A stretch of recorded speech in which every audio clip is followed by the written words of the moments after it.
The following may include subject matters of war, violence, loss, and adult themes which may not be appropriate for all audiences. Viewer discretion advised.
Faraway friends, you have joined us once more at the Port of Dark.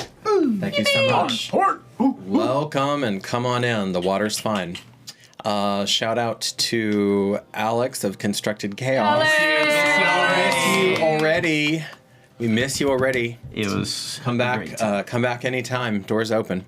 You got a magical horse to get you here. Matt, you do. And we just had him on our little After Dark post-session debrief It was and really our fun. podcast. It was a really great interview. That is, and you made that Lovely public. chap. Those are free, available to the public on our Patreon. There are some links also in our community, so you can check those out in the community tab. We'll get with you later and see about maybe making those even more visible. Oh, You can find them easier. Yay. Easier. I have some ideas.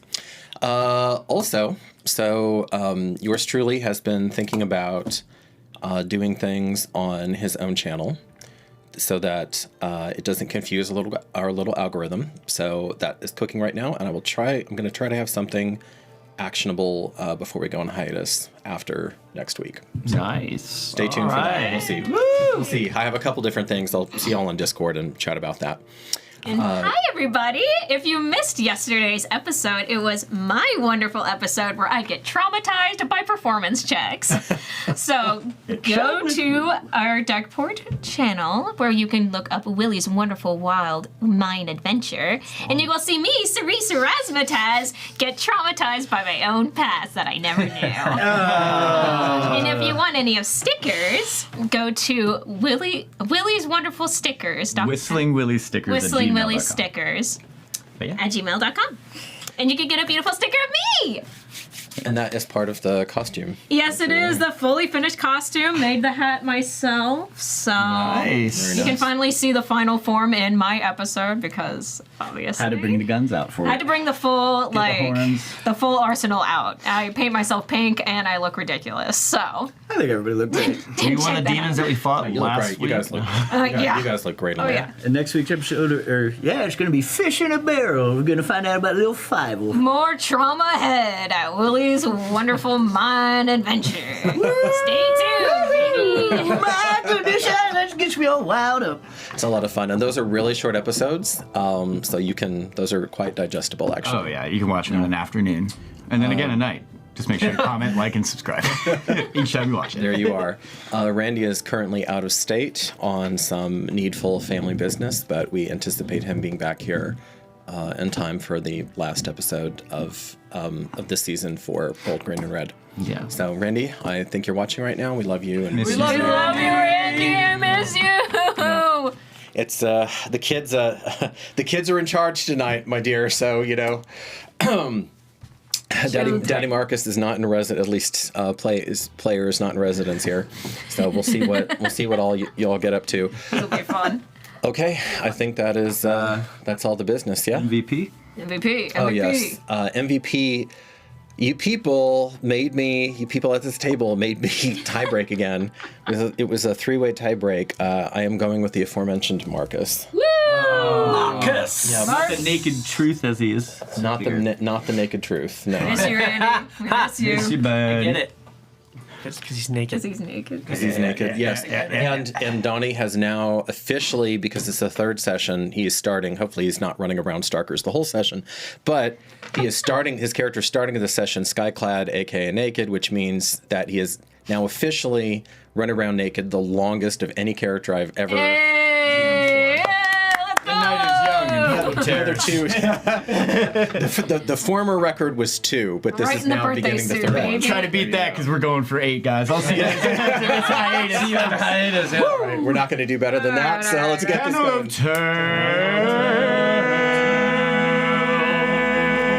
Wow, look at that. Yeah, she's great. I'm very gentle with her. Locked and loaded. Gentle. All right. And we have a journal entry, yes? Do we? Yes, do we we? do. This week's Darkport Terra Table Journal entry is... Cindy! No way! Nothing's going on with Mithra. Nothing's- Mitra's taking a nap. Granny Monk is taking a nap. Nothing is Sounds happening of slumber. at all. about this dream. So, some context for this. I kind of put this in between after they wake up and I guess before they leave, and maybe, I don't know. We'll kind of finagle with it. Yeah, we'll finagle with It's a it. dream. They will be kind of going off doing a little prayer/meditation Okay. to Loyatar. So, they will sit down and get out a dagger of theirs and start saying, "O maiden of needful pain, hear my deeds and cleanse me of the comforts I inhabit." I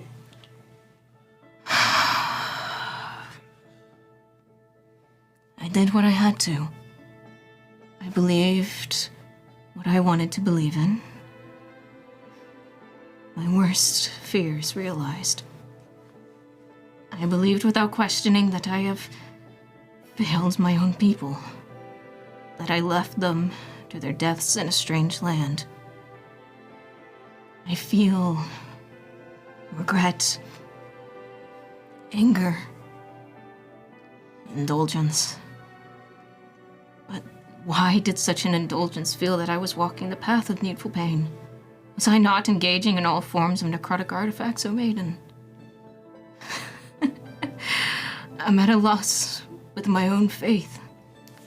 What was I supposed to do? Let my own people perish and not be ready to face the threat of our extinction? A foolish thought, I know, but the pain was real. Perhaps I should just stand by my decision. Let these outsiders believe what they want to believe. They are a young civilization. I do not think they would understand the concept of a culture, my culture, being purged before their eyes over decades. Some days I hope that we go out fighting in a blaze of glory and pain for all to witness. All in your name, of course. But our legacies have been destined to never be remembered. We wander aimlessly north as but a wounded animal, destined for death. I trust the beloved, I do. I trust their instinct and infinite knowledge, but there are days I yearn to see Yusuf again. There are days where nothing else matters in my Ravana Satara but him. Perchance I'm just aching for peace amongst the stars. Another foolish thought to gain some clarity from, but not today. The sensation and memory of him is all I have. The crushing hope of him being there, unchanged, is being eclipsed by the possibility you will be different from the expectations I have put on myself. This is the weight I must bear. I pray for the necessary pain to get through. For my people, for Yusuf, even for my new companions who call me wise beyond my years. Lawyer Darklands me. Wow. What a good one. Nothing's happening. Yeah, and it's your other character that has trauma. Yeah. Totally. Because this is the start of a new book, I'm going to remind us where we were at and to orient us as though our faraway friends have never seen these characters before. Yeah. So, the silence after a titanic confrontation with the echo of the god of twisted love settles.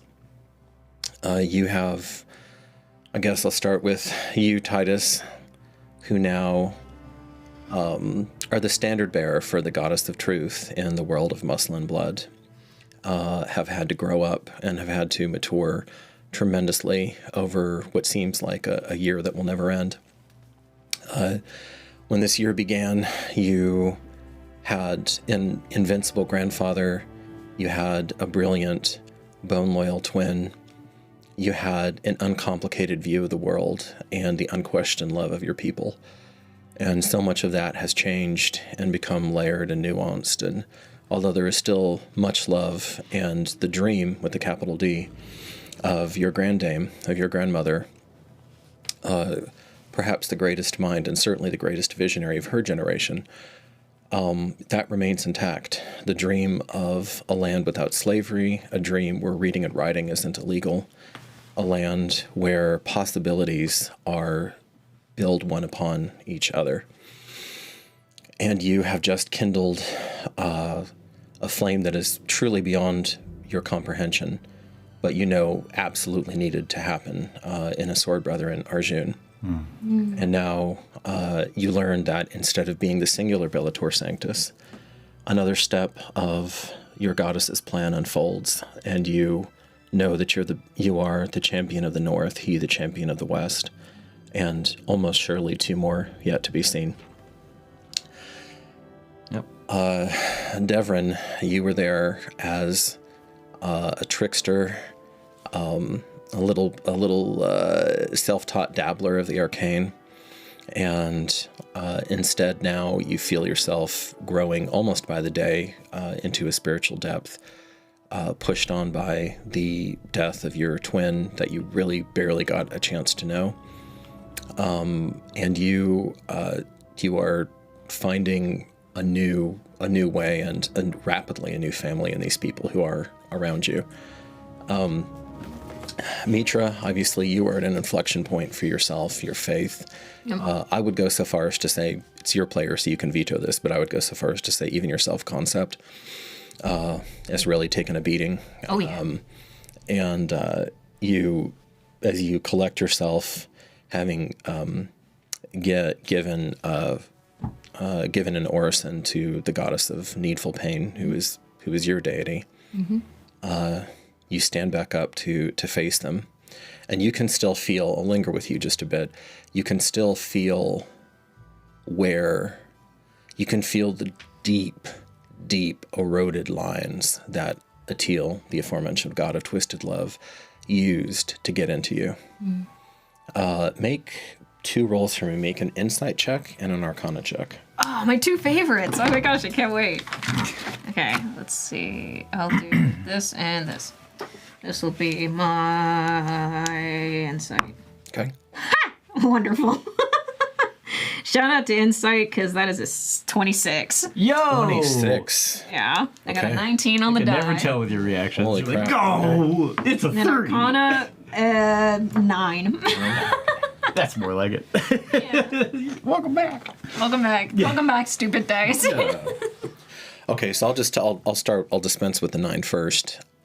You were probably, actually that makes sense. You're probably too overwhelmed right now to really understand like the ins and outs of the rules I was giving you a check to see if you had figured out at least some of the rules that a teal is obliged to follow right now. But on a 26 insight, you almost have this moment of like stepping outside of yourself and just seeing with perfect clarity and dispassion, as is your path. The people around you, you can see your own fear and mounting desperation. And you know that in your fighting style, to move from fear is to move from weakness. It's very clear now on the other side of having been compromised and nearly possessed by this thing, but it was not so clear. It was hardly clear at all at the time. Yeah.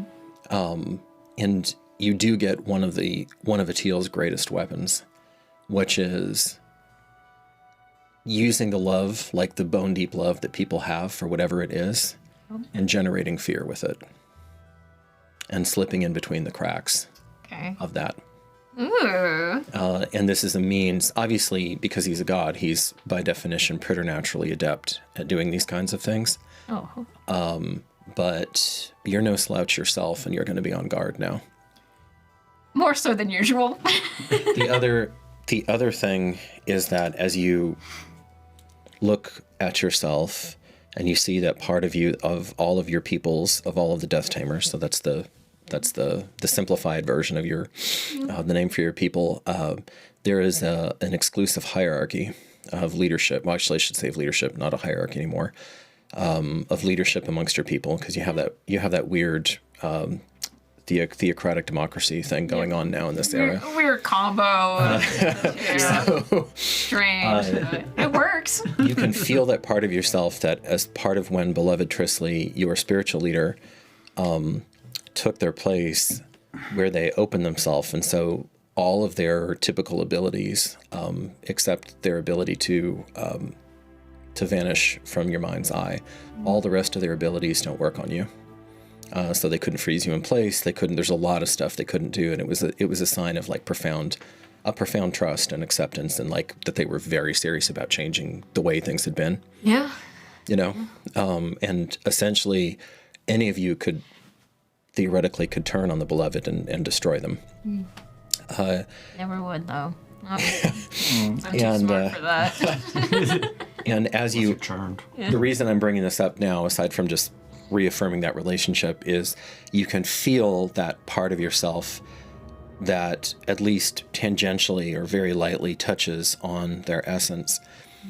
And what you feel coming toward you is not condemnation or even frustration or even disappointment. What you feel coming toward you right now from the beloved is a profound compassion. Oh. Interesting. Not what I expected. And with an undercurrent of concern. That's what you expected. That's what I hate.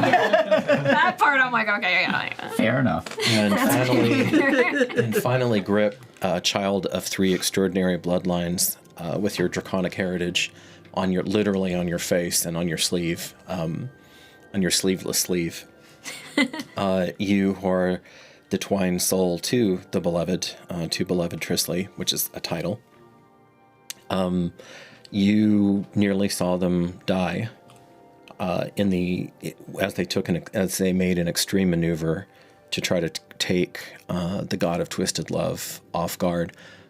Go ahead and make an investigation roll, which is the closest thing we have in 5th edition to an unideal check.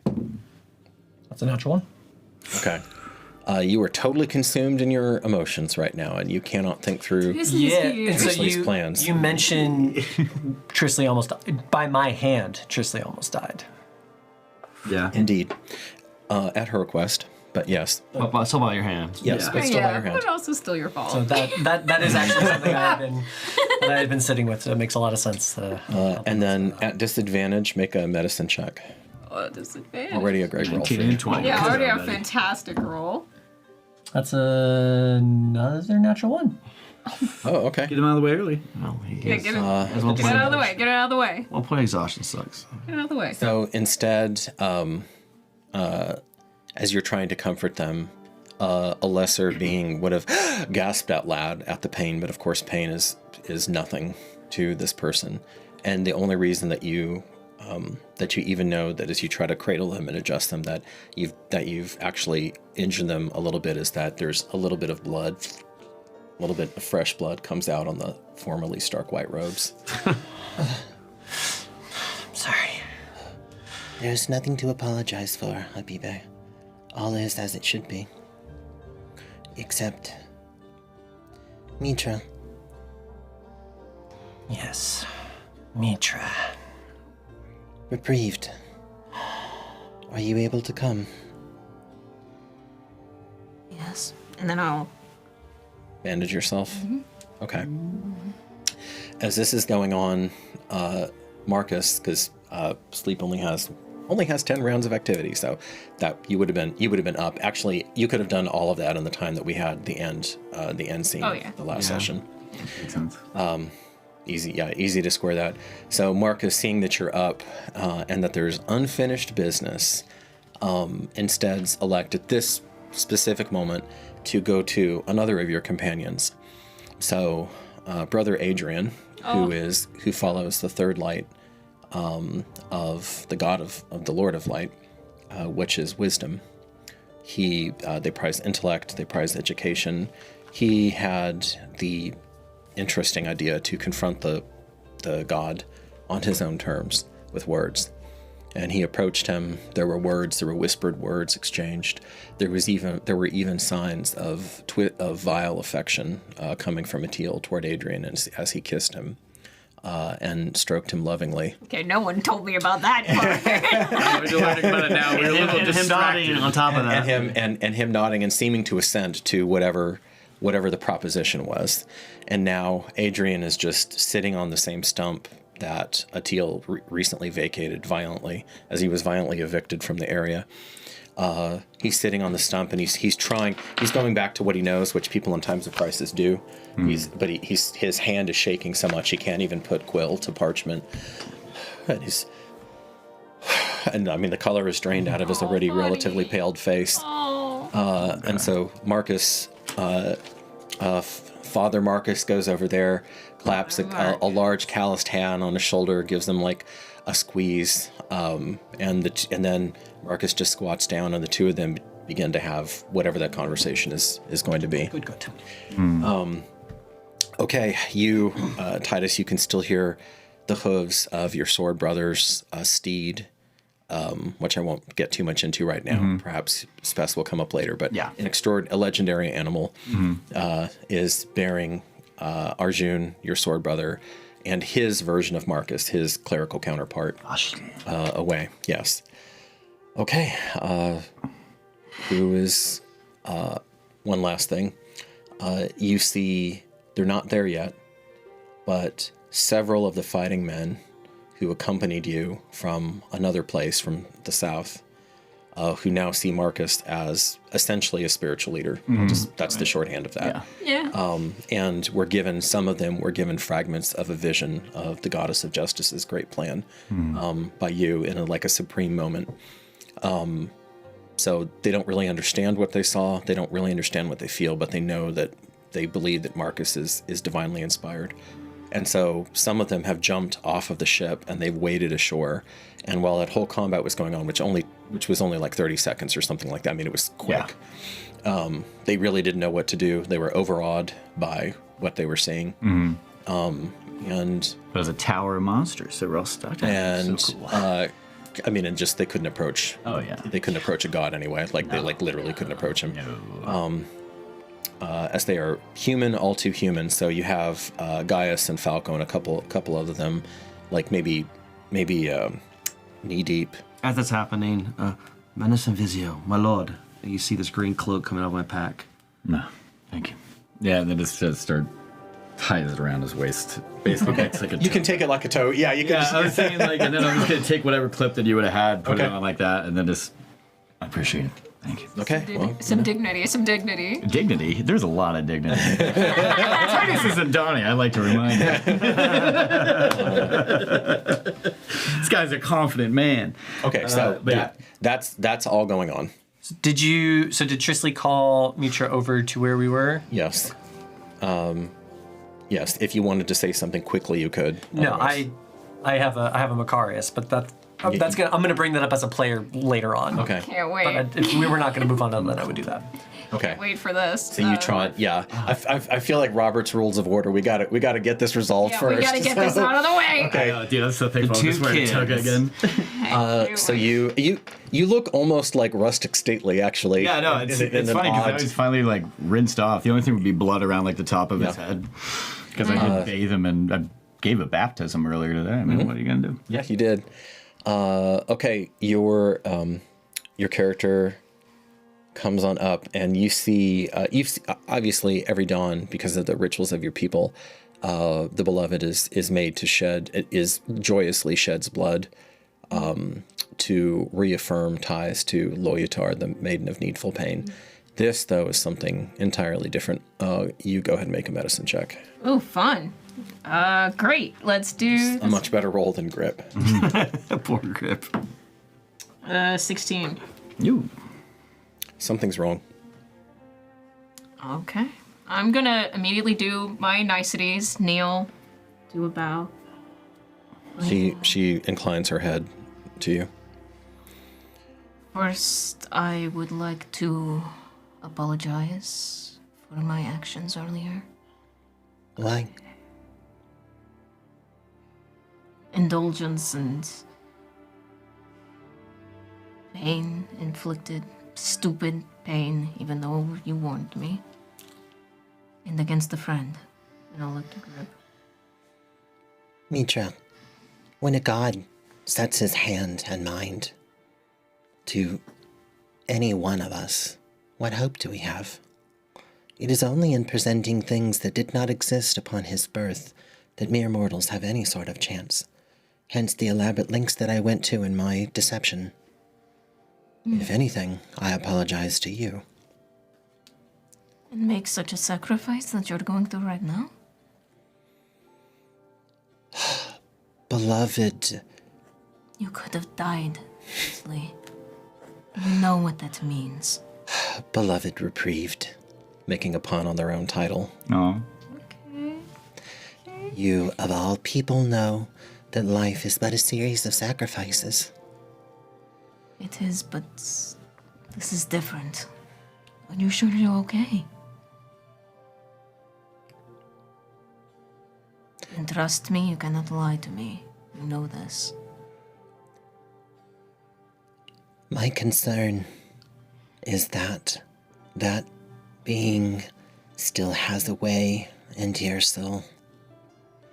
I believe I begin to understand in groping fashion, in an adequate way, what laws bind him while he manifests in the world of muscle and blood. I was observing him as closely as I was capable during that battle.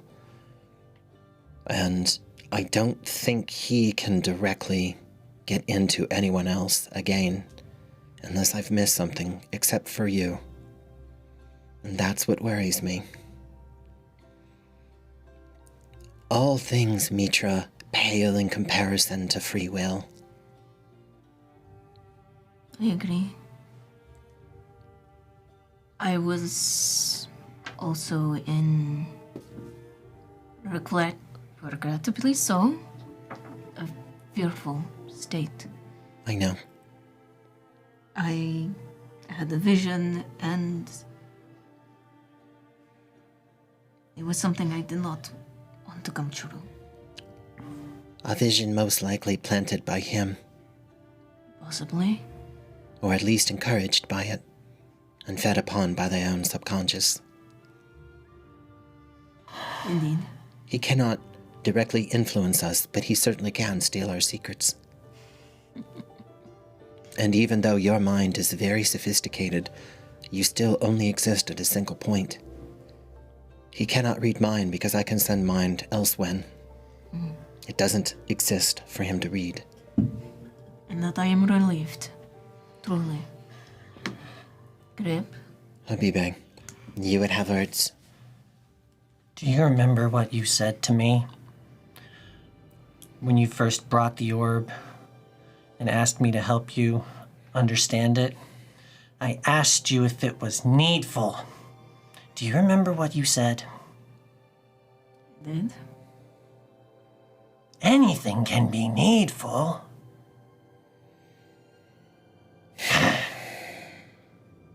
I don't fault you succumbing to the will of a god. I fault you for your weakness that allowed for it to happen. Grip. If I may so be inclined to tell you what that fear was, you should know.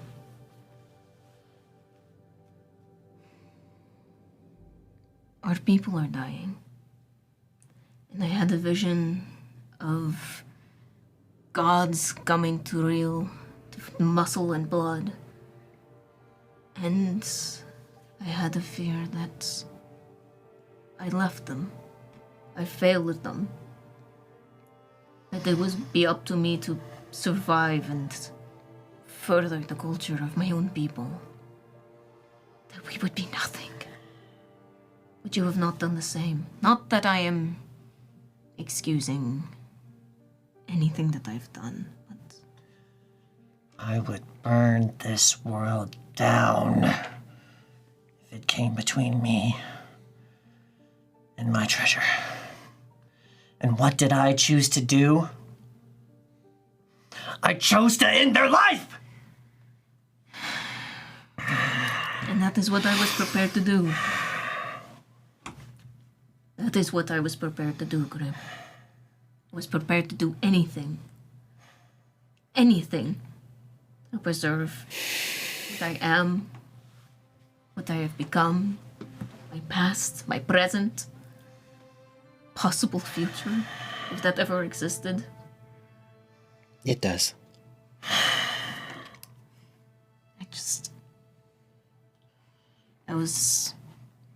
I acknowledge your position, Reprieved. I even understand it, I think. But I cannot look at you right now. Then take all the time you need. And when you're ready, I'll be here. Habibe Grib. Walk away. And remember Macarius and start scoping around for him. Oh yeah, where is he, by the way? Crater a few miles away. Yeah, It's like an anime like crash. it's the, what's it called? The pose and Dragon Ball. So Macarius, your young gladiatorial companion that you induced to come with you. Fanboy. Hey, he made his choice. Potential lover, I don't know. According to him, one-sided. Who is beginning to become is obsessed with you. Who can blame him? Who isn't? We are. Who could blame him? We're gonna speed run his death saves. Oh, jeez. Okay. You approach That was so nonchalant. corpse. He unwisely directly assaulted the avatar of the god of twisted love and got the taste slapped out of his mouth, or as the kids say, the soul slapped out of his body, perhaps literally. The kids say. You walk over there, and you see there's blood. He's not quite so comely as before, as he's missing some teeth. Looks like his cheek was busted as well. But you hear You goddamn fool. Marcus. someone dying, eh? Yeah. Literally. I don't even think I can move him. All right. Hold that thought, brother. And Marcus, Pop cracks his back. and then turns. And you hear the heavy tread. I don't know if I did anything wrong there. That's for you, buddy. I miss you, buddy. And he looks down at Macarius, shakes his head, kneels. Listen, Tuea, be with this boy in his hour of need. there's a bit of gold, and he says, about as good as I can do right now. Liv, you can move him now. Wait a moment. I'm gonna look him square in the eye. He's much bigger than me. He's almost twice my height and 3 times as broad. Look at him as square in the eye as I can. What you have done this day, I will not forget as long as I live. Thank you. And I'm going to give him a deep and respectful bow. Yo. A hug would have been nice, but He screw. he hugs you. Oh, there you go. There you go. Thank you. I was gonna make you do it if you did. Of course he would. And he says quietly into your never even a thought, never even a choice. He's family now. And he steps back. But yeah. Not me. I'm just a vessel. Come on, you fucker. Okay. You pick up the now firmly stabilized Macarius. Oh, thank goodness. And by the time Marcus gets back over to Adrian like kind of nods and takes Marcus's hand and then shakily stands up and takes his just, simple clerical robes, kind of brushes himself off, and then gets a queer look on his face, goes just a couple feet over to another long-term antagonist, the Rajad, who was a horror from another era, who was released because of an error that the Fellowship made a long time ago, and she had thrown her lot in with the god of Twisted Love and been firmly rejected. But Adrian now, this very learned, he was a rock star sage, an up-and-comer, where he came from, he kneels down by the corpse, and something's wrong. This isn't right. This is too, he looks up at Marcus, human. And what then? And you see Adrian kind of start to circle her. Do you want to go over there? I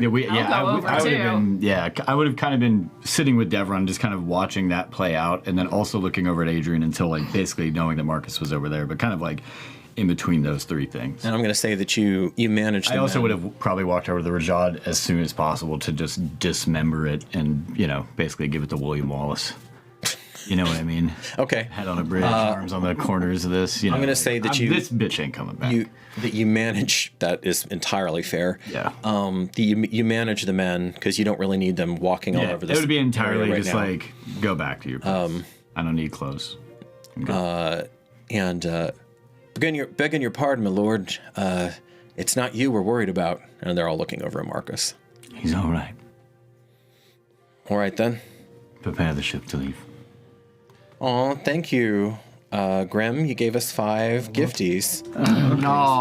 Yes. No, I'm waiting. I'm there it going is. to compliment. Thank you. It was a different Appreciate chat. that. Yeah. Thank you, Graham. Grim Reaper. So yes, Grim, the Griminator. Those guys, their leader Gaius, he kicks one back over to the ship, but he and Falco, he and his lifelong sword brother, just stay and watch. And you get the sense that God or not, now they're angry that they were frozen in place before. Yeah. And they're ready to just charge in if anything happens to Marcus. Yeah, 100%. Okay. You go over to the Rajad and just with a quick few passes of the artifact that you have, of the enchanted sword that you have, and she's in literal pieces. If anything, you might even have noticed this before Adrian because he was distracted. Give me an Arcana check.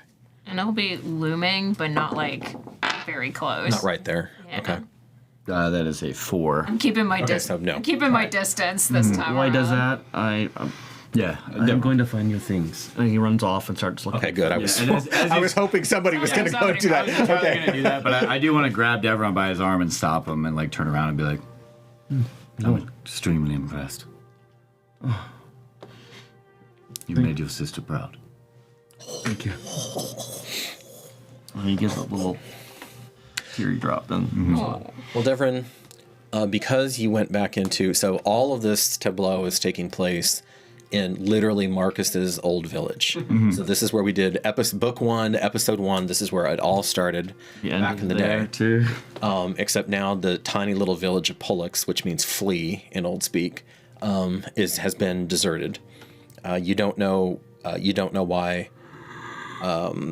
Because you potentially have seen this before, Corey, give me a survival check, which is tracking. Trick shot. Nat 20. Yep. Yeah. Okay. All right. Trick shot. Trick shot. Okay, you start to run over to it, and something stops you in your tracks, and your head snaps back over. And it's one of those moments where you just like See the ones you in the pull it. Matrix. You pull it to yourself, and you see the story unfolding, and you like clear as day.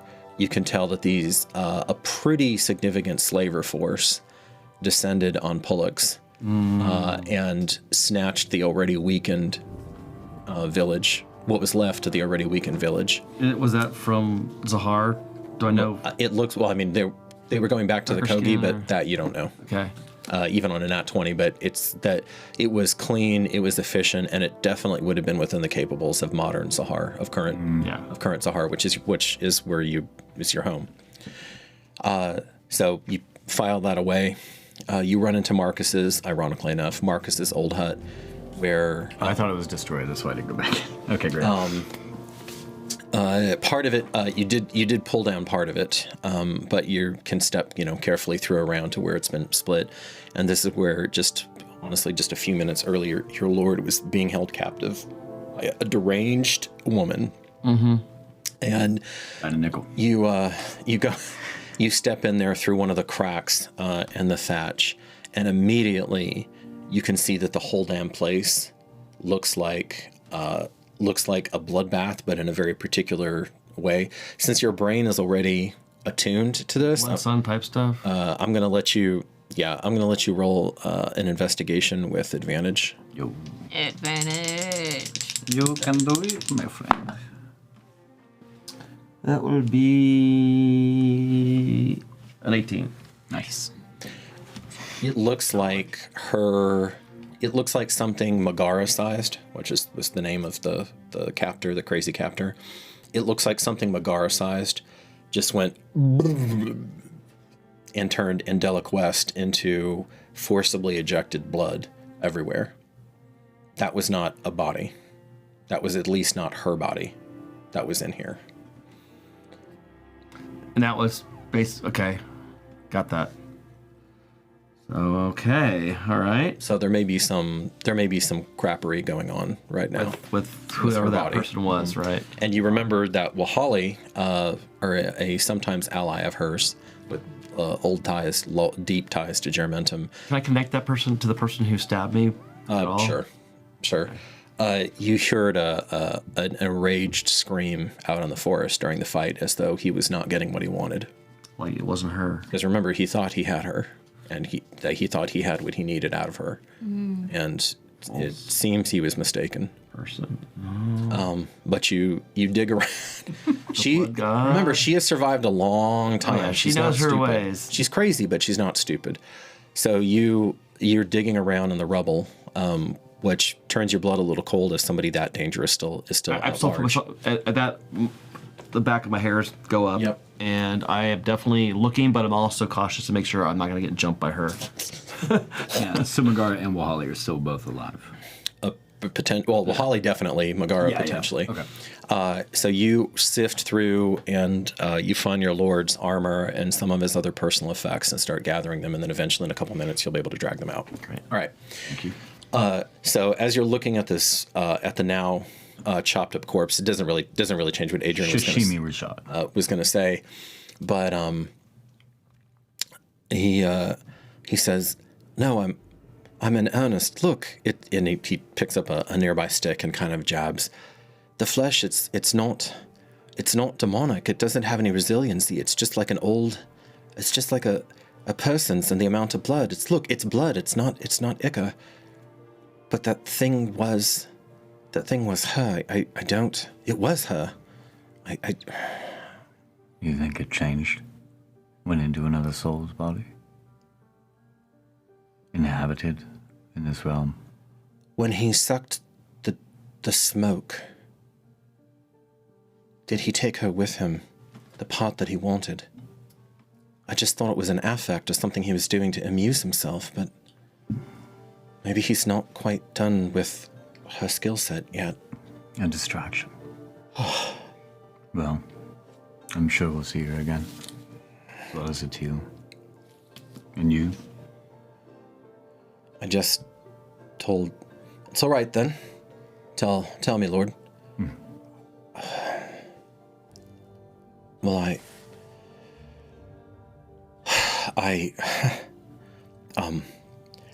I made a teal a wager.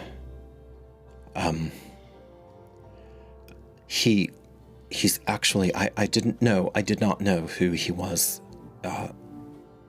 In my gut, I suppose I did, but I've actually seen him before in Leptis Regium when I was with Katrin, who, Katrin is a former member of your fellowship who left a long time ago, and she and Adrian are twin souls. They're not lovers, but they are very, very close with one another. And he says, he threatened her, and of course I couldn't let that happen, and I normally can't protect her, me being just a person.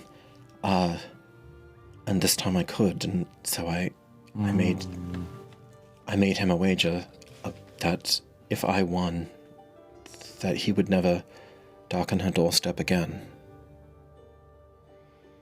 And, You won. Oh, well, that's to be determined, Domini. Domini is old speak for Lord. That's to be determined, Domini. His riddle was, what is the only form of love I've never overcome?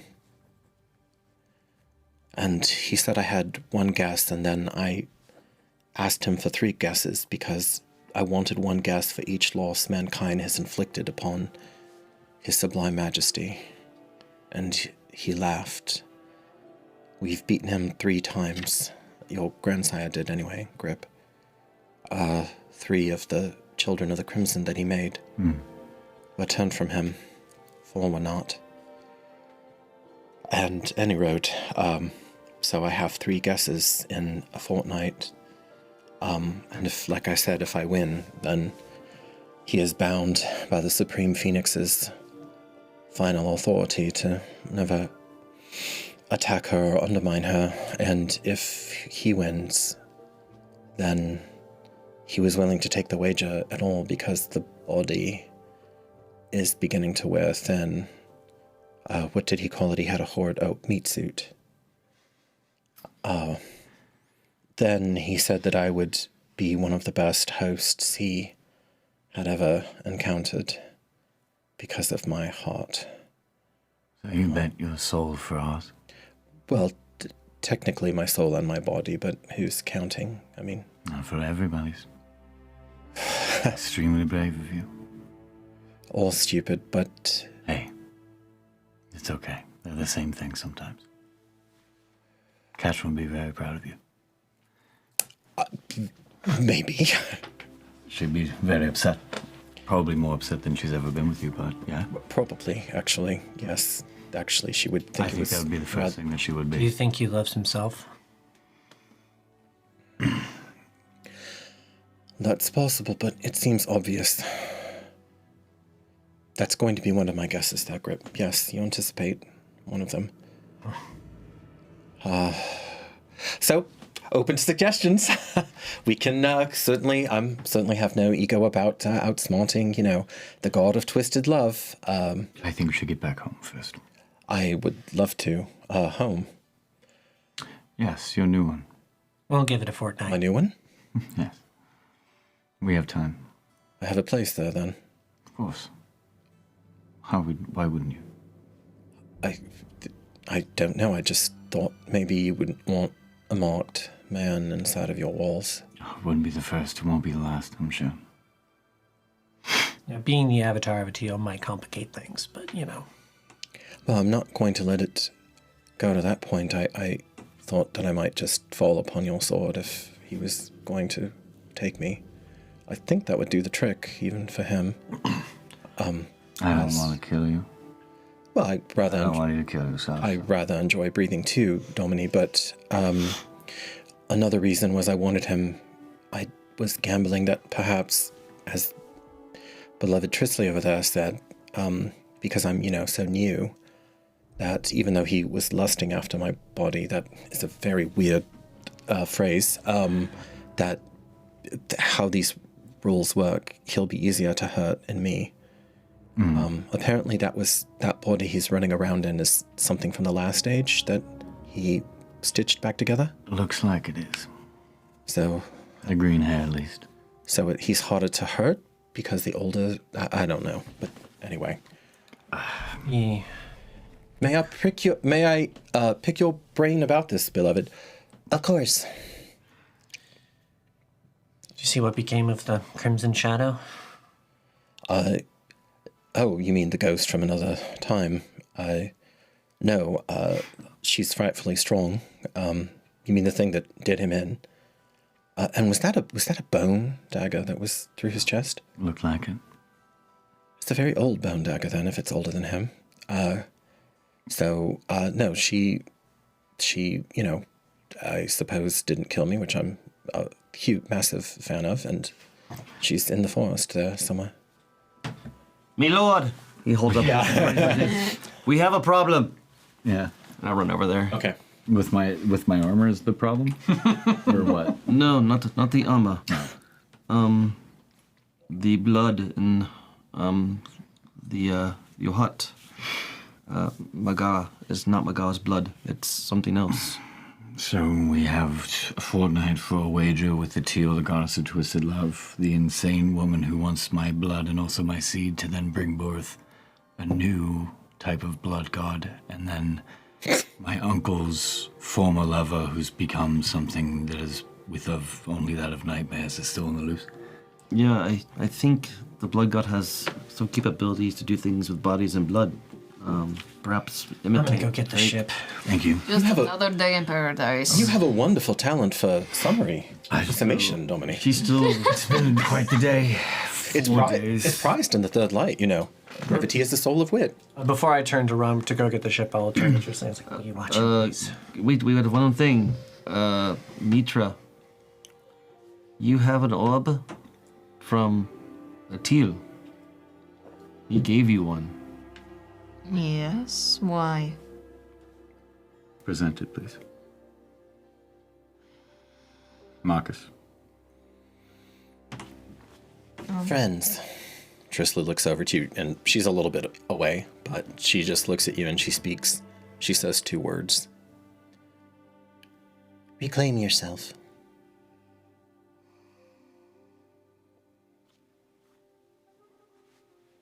I'll take it out and toss it over. Yeah. Putting it directly down. Yeah, I would actually probably want. I guess if it's just to have it. Don't touch it, for the Lord. mage hand. Yeah, okay, that's fine. Yeah. I was gonna put it down and then it's immediately on the stump where a teal was, and just take Concord and. Make a. This will be easy, but because it happened quickly, make an Arcana check. Yo. Sure, 19 plus. Okay. Yeah. So yeah, you snag it out. Even as it got close to your hand, you felt some kind of heat ready to just fry that thing the second that you touched it. Like it wasn't even really going to touch your hand. That's what I was hoping for. Was it to be destroyed immediately when I touched it. But you snag it. You set it down maybe on the stump. And Marcus, taking with a little bit more vigor than he really needs to, says, Blessed Tuea, show us what you think of this thing. And and he invokes this golden flame that comes down from the heavens. And there's not only does she destroy the orb, but she makes a point of splitting and scorching the stump that the god was sitting on. Is there a scream on that one? It's fainter, but you do hear a The worst kind of slavery. Eternity. Anything else? and of course you feel those parts of yourself that that it was diminishing, so you've lost both the dark vision and the proficiency on contracts. You feel this bleeding away as those power sources leave you. Motherfuckers. How dare you? Just an unimproved Mage Slayer. I think he'll be alright. Yeah. It turns out you didn't need those last time. No, It won't matter if Teal has your soul. Yeah. Yeah, no more dark vision for me. But yeah, it'll just be while everyone's around. It's like anything else. Domini, after this, I need you a moment. She needs you, and he's looking over to the entrance to his hut. One last thing. Slavers came and grabbed all those remaining in this village. The tracks over there. Certain. Very certain. Marcus. Yeah. Most And then likely I'm just gonna Zaha. kind of like put my hand on his He shoulder. looks at you as, of course, he thinks of his youngest sister. We'll find her.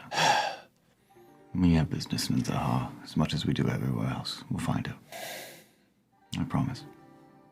And he looks over to the house, to the one large structure in Pullux where she was being held. Should we check it just in case there's some special spot that was not seen? Some survivors? You're from Zaha. I would imagine that they're quite thorough. Yeah. Especially if my father was with them. We need to get home. You still need to get married.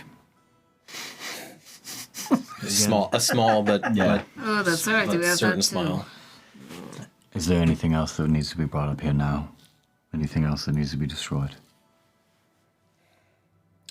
During the clarity phase of that whole thing, was there anything that was revealed that might be pertinent? At least I'll meditate on the rest of it, but to this area. Not that you know of, no. Okay, so in a few moments, Grip, you go get the ship. Devrin, you're gonna help him round up the people. Are the chickens still alive? Some It better be. miraculously, some of Marcus's chickens, and Marcus, as a final gesture, knowing that in his bones that he's never going to see this place again. If he does, something terrible will happen. And he actually just mutters that out loud to you, Titus, as you're walking with him. It has a very different cadence to Marcus's normal voice. And his eyes are kind of glazed over for a moment. In that context, he reaches out and he tears out the last of the fencing around the chickens. No. Let them go. And now the chickens just sit there for a while, but Flew the coop. yeah, but eventually they're going to get hungry and they're going to leave and take their chances like everything else. Yeah. He brings you to the spot where it all began. It seems like a lifetime ago, where the gold first came, where Marcus believed that he was doing the Lord of Light's work, and that wasn't even the right god, but it saved that little girl nonetheless. The spot, by the way, where you met the love of your life. Exactly. And It's odd to be wearing her colors right her now. riding, I was just actually, Donnie, I was thinking That's so funny. You snagged that right out of my head. I wasn't going to muddy the waters with that, but yes, you are wearing her colors right now. Yeah, in the same spot that I met her at that time of coming back. Maybe we should don on the armor while you're there. And riding, as she was riding to save a girl and looking like a pagan goddess to you from a time of yore. Yeah, that's hype. And and in this one spot, and for game purposes, like a 5x5, column, the presence of Tawea is almost as strong as it was in the frickin' cathedral that made you a Bellator Sanctus. It is loud and clear in the world of muscle and blood. Wow. Yeah, as me and Marcus are there. He kneels down as like you. I do too, yeah. And you have a moment of complete and total clarity. Your exhaustion is gone. Your hit points are completely restored. and all of your abilities are returned to you. Cool. I wanted to lean over to Marcus too and be like, that hut is something else. Your home. Jeremichum's going to get bigger. His eyes slowly come open from the prayer that he was finishing, and then he turns to you, both of you still kneeling. This would be a great spot to honor her. Everything. When this is over, Domini won't come back and won't be me. I know now it won't be me. I'm pretty sure that you have a lot of you running around Jeremichum right now. Reckon so? We need to... Going to burn the rest of everything. I'll meet you back at the ship. No, you won't, because I'll do it with you. I know you would. And he stands up. Okay. I wish you were here, buddy. I want to play that. Yeah. We're gonna have so many, but it's the only other person I trust. I'll be sticking around Trisley and Adrian because I'm still figuring out what the heck is going on with her, and As Adrian slowly gets like passively herded over to the ship, you see his big dilemma is whether or not he tries to use his pocket knife to cut off part of the flesh of the Rajad. And he looks over at you like, just not even the right consistency, and rolls it up in a piece of paper. man after my own heart. I swear. And then trots over Grip. Trisley, in a somewhat uncharacteristic manner, like beckons to you, and she's still sitting. She watches Grip go, but she's still sitting. Yes, beloved. It's funny, Mithra, you should say about your future.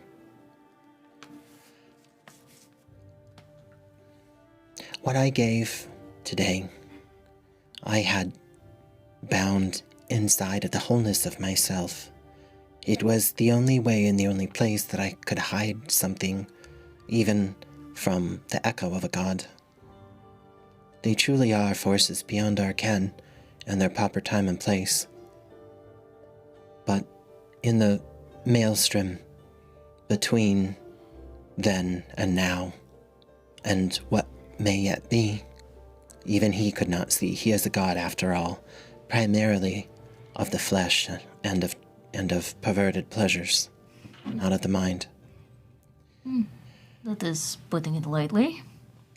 And when I asked my Habibe to take it from me swiftly and decisively, and he did,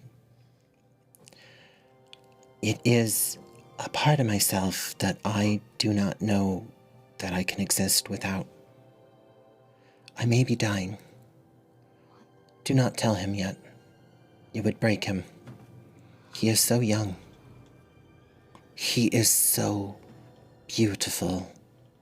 He has the soul of his draconic ancestors, but he is still not a man yet. Until I am certain that there is no pathway forward, I would fain keep this betwixt us and, of course, the rest of the, they almost say, hierarchy of our colleagues.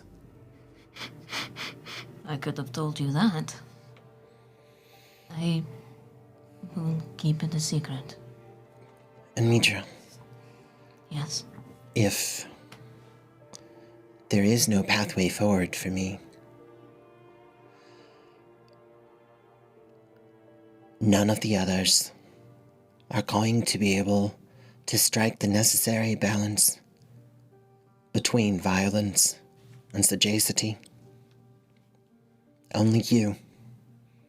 Mirza is too mired in the past, mighty as he is, archmage though he is.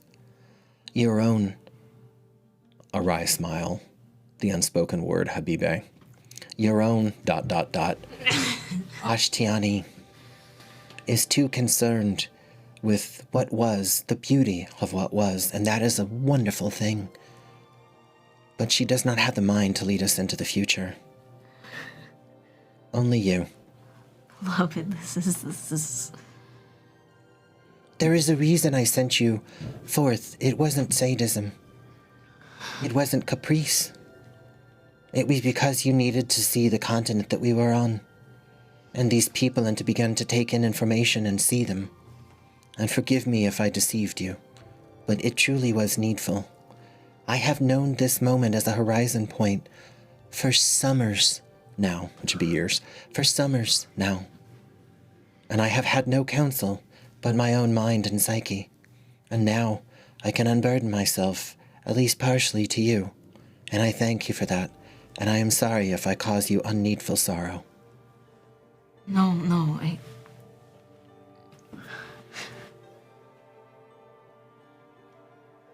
The skein must be tangled indeed, if mortals would contend against gods. And in the long history of mankind, only one has ever beaten one before. Atil may be the dumbest and weakest of all of them, but he is still divine. This is true. But this responsibility is... Begin to think upon it. Trust me, I am. I know, and that's why it's going to be you. And that's why it will always be you. Please help me up. Of course. He will worry if I can't walk. Of course. And facing you where no one else can see, she allows a little of pain, because this is not pain of the body. That she's completely mastered. This is pain of the soul, as the soul slowly begins to dissolve and unmoor. A lot of it's been given. Yep.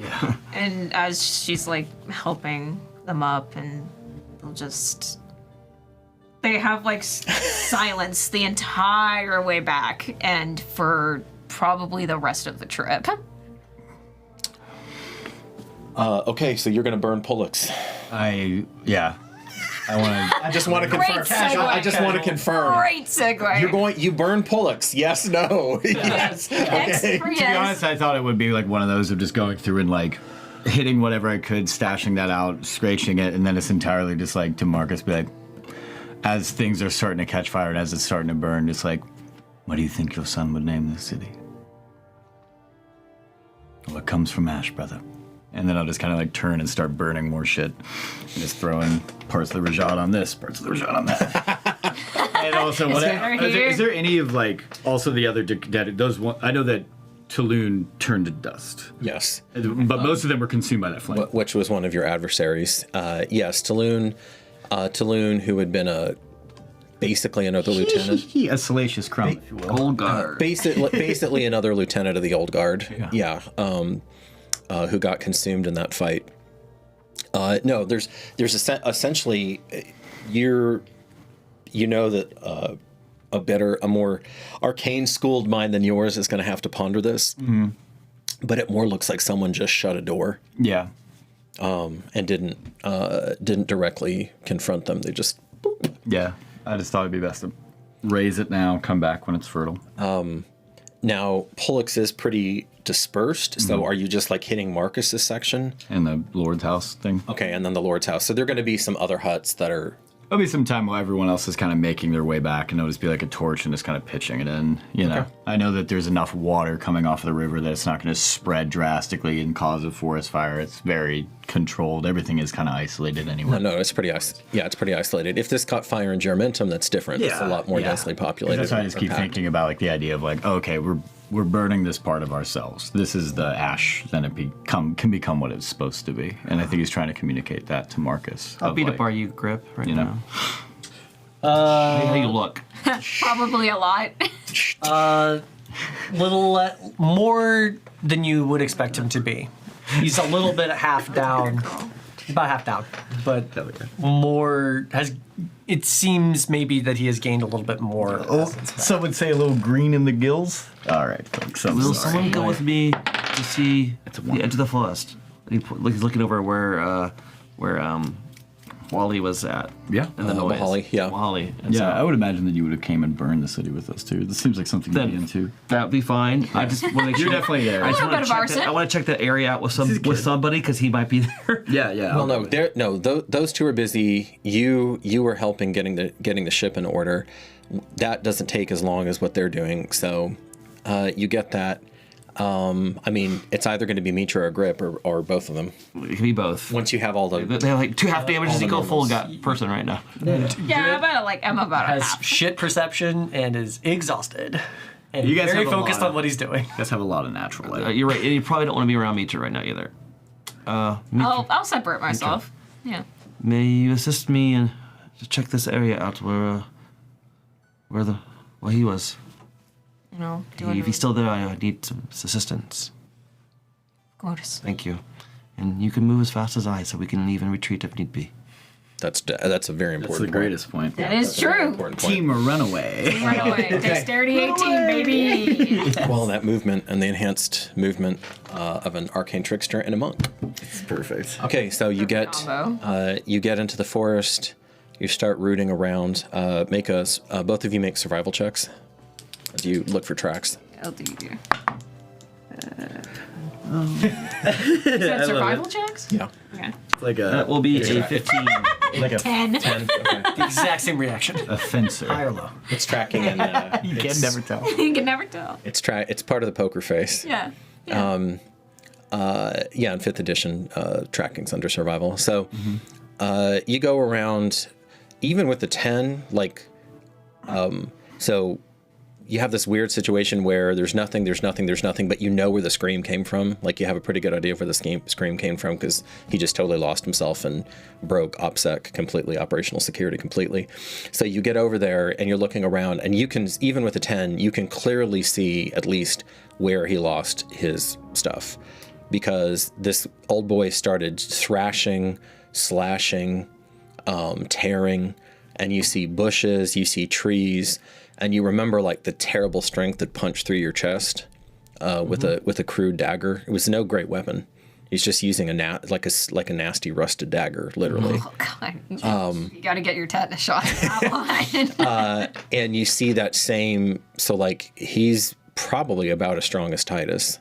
So he has that hideous supernatural strength to his frame. Kind of like a bear in a trap with his legs, just destroying everything Just around it. thrashing around in fury. Love that. And you see another example of Blood. where there's just blood everywhere.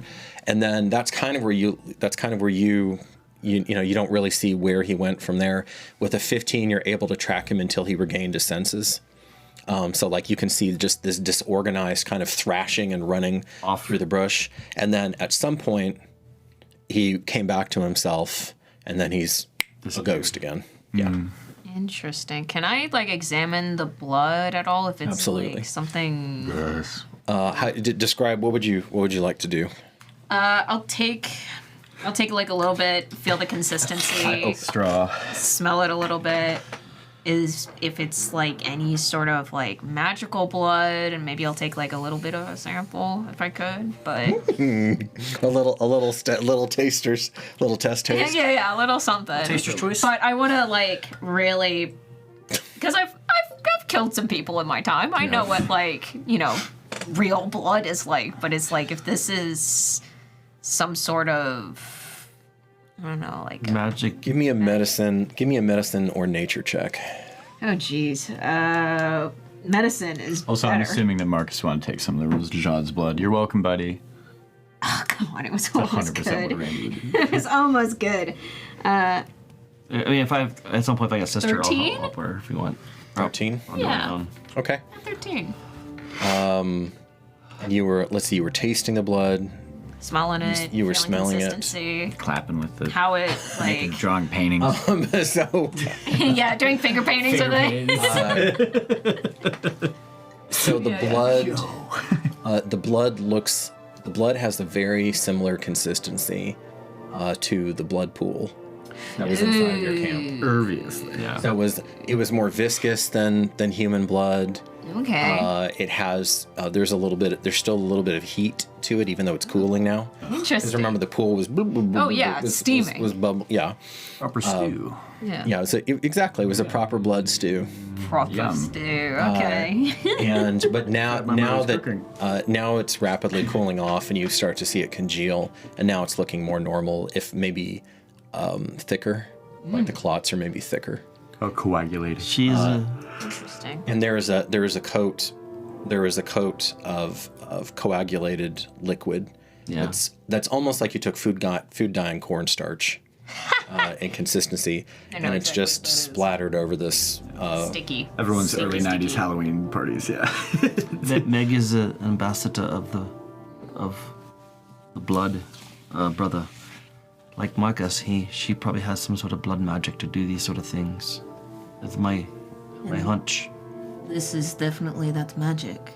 It is from the pool. As I expected. I don't know where she or whoever got this, but perhaps they got in under our noses. Or before we even got there. Might have a timer. Might not even exist. Maybe these are Gunstarks. A little ways out, he regained his senses and moved on. Well, he's hard to detect. Double We should get ganger? back before he may be here. You're losing your edge. Uh-oh. And you feel a sharp point of a halberd dig in between your shoulder blades. Oh, good. Great. Just enough to draw a little bit of blood. You take 1 point of damage. Awesome. Would I feel like will this halberd feel familiar to me? Oh yes. There's only one Oh yes. halberd for you, darling.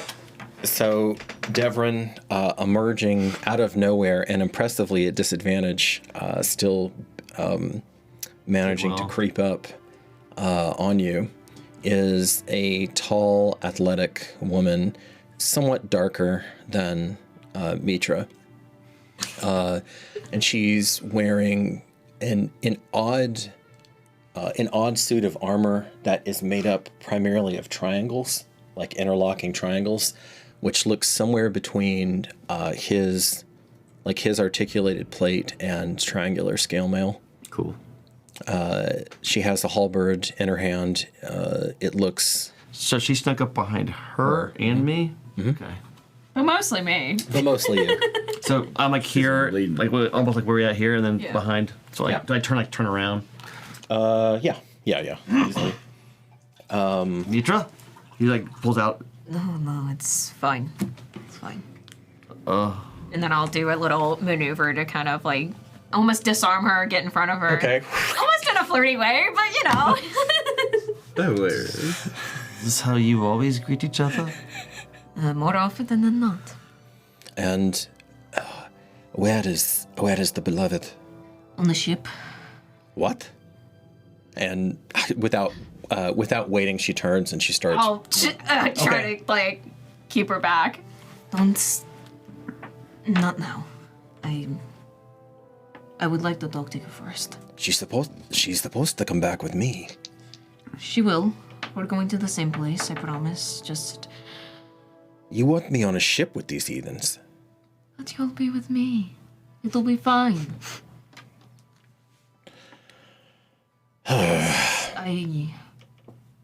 Yeah, let me go back and confirm this with her. Okay. And Astiani, Spit it out. It's not baklava. She leans in. Or me. Pastry girl. I'm fine. Somebody's got to I would. really appreciate your company. And Mitra's face is serious in a way that she hasn't experienced this kind of overwhelming feeling in a really long time, and Ashtiani knows it. Ash, in intimate moments, you call her Ash. Ash cocks her head to one side and then sticks the halberd in the ground, and says, "All right then. All right then." Thank you. Let's go, Devon. And then I'll start heading back. All right, and on the ship, you hear, "Quaelathon, preserve us! Help! Help! Help!" What's going on? Yes. What are we doing? Okay. All right. All right. On it. You're starting to haul back to the ship. There is something that is akin to a bioluminescence that's beginning to cascade off of a certain object. Now, the ship currently, for those of you that are just joining us tonight, the ship is a ship of much to the chagrin of the proud, efficient captain of refugees. Once again, I do not know anything. And reluctantly with a bunch of chosen. That's true. See, you're seeing in the ship, there are about 60 additional people, 40 civilians, 20 fighting men. Less unicorn. And Unicorn was an I wrote that. you get on there. It is not the ship that you came down on, so you don't know this captain. I saw them. I saw. You saw the transfer. You did. Yeah, you did. And you certainly have not seen this large, close to 5.5 feet long, Massive. pod. And it's a sort of green gold sheen that's over it. Yeah, I'm running and jumping. It's like, it's happening. It's happening. And of course, the poor traumatized refugees are just screaming, and the already overburdened ship begins to list dangerously as they're all running away from it. And poor Captain Julius is like, no! Some of you over there, panic in an orderly way, damn you! Poor guy. Poor Poor on one guy. side, Titus will jump on that side. And try This is like the worst week of this captain's life. No. and we're gonna be bankrupt. And he's like, this. Antigone, I never want to see your face again. So funny. Never. The other So captain who basically called in a favor and got him to do this. Just a favor. quick, easy run up the river. They got really all Jules. the spices. You're gonna make so much money. Awesome. Okay. Everyone tries to make his way as fast as possible to the. You two run over. Did we make it onto the You're ship running yet? over. Yes. Okay, good. Yes. I just went up there, kind of stayed, and just like ready for whatever. But Mithra, what are you doing? I don't know. I'm just anything about standing there this. next to Ash, just like, oh boy, here we go. Yeah, It just will never end. Just like a look of exhaustion. entirely. Just like, so what did you find in the river? Like, it's just like pouring it. Like, just like, what the fuck is this? Because I have no idea. It is the rebirth of Wesa. Wesa has the interpretation of it. All right. And Take the sword up a little bit, and be A like, new construct. that's all. Look, it's coming. And he like now bows and starts to pray to Tolok. I'll go and assist in his intent to help with the birthing or the becoming of whatever's breaking out of this shell Okay. type thing. Pod? Cocoon pod. yeah, any of the all people that are afterwards. still on the ship, Titus would be like, get behind me, and like trying to like make himself as big Getting as on the possible. Yeah, I would, as we are all starting to gather around, I assume the captain is somewhat nearby. So, Captain Julius, What? more Titus Forn. thank you for this. And I'll that, deal with this. friends, is where we'll pause the tale. Worst week of this man's life. Oh my gosh. He's not doing any more favors ever again. Never again. Dude, I mean, that is a funny prank to pull on anybody, if you're being honest. Surprise, Lord. These Surprise. Surprise. Another thing. Screw the Lord. It's the pod has his attention right now. Faraway friends, we will see you in just a few minutes. Thank you so much. Bye-bye.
Why limit your imagination?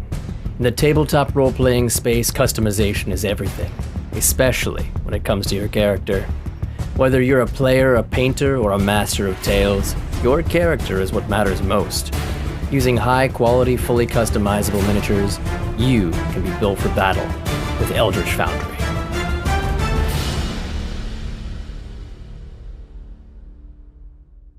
Welcome to Constructed Chaos, a D&D live play channel where you get to control the game. Join us on Wednesdays at 7 p.m. Central Time for our in-person live stream that allows you to influence our adventures in major ways, from alternate plot points to rerolls to absolute chaos. And tune in on Mondays at 7 for our brand new Chat Plays D&D format where you get to roll the dice and pilot the characters themselves straight from the live stream chat. And between it all, there's tons of homebrew content and guides that we release every single month. So be sure to subscribe to the channel. And until next time, go out there and make some chaos.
Faraway friends, we have made it back once again. Oh my gosh! I'm so glad we're back. Who's that? There might be a little something happening here. Oh my goodness. Okay. Where? I can't see. Yay, we have another lady at the table. Woo! Celebration! Unlike at Alex's table, we can't just turn off a camera and then hide the person there perfectly. So there was talk of Caitlin being under the table. I was willing to hide under the table. Yes. We also got our green morph suit, but we couldn't get it all together. Just green screener. Next time. Okay, it So- out. Okay, it out. Titus, you are quizzically ready for whatever. we got Oh, to yes, no, we make got to do cannon it. here. We got to make a cannon. Candle of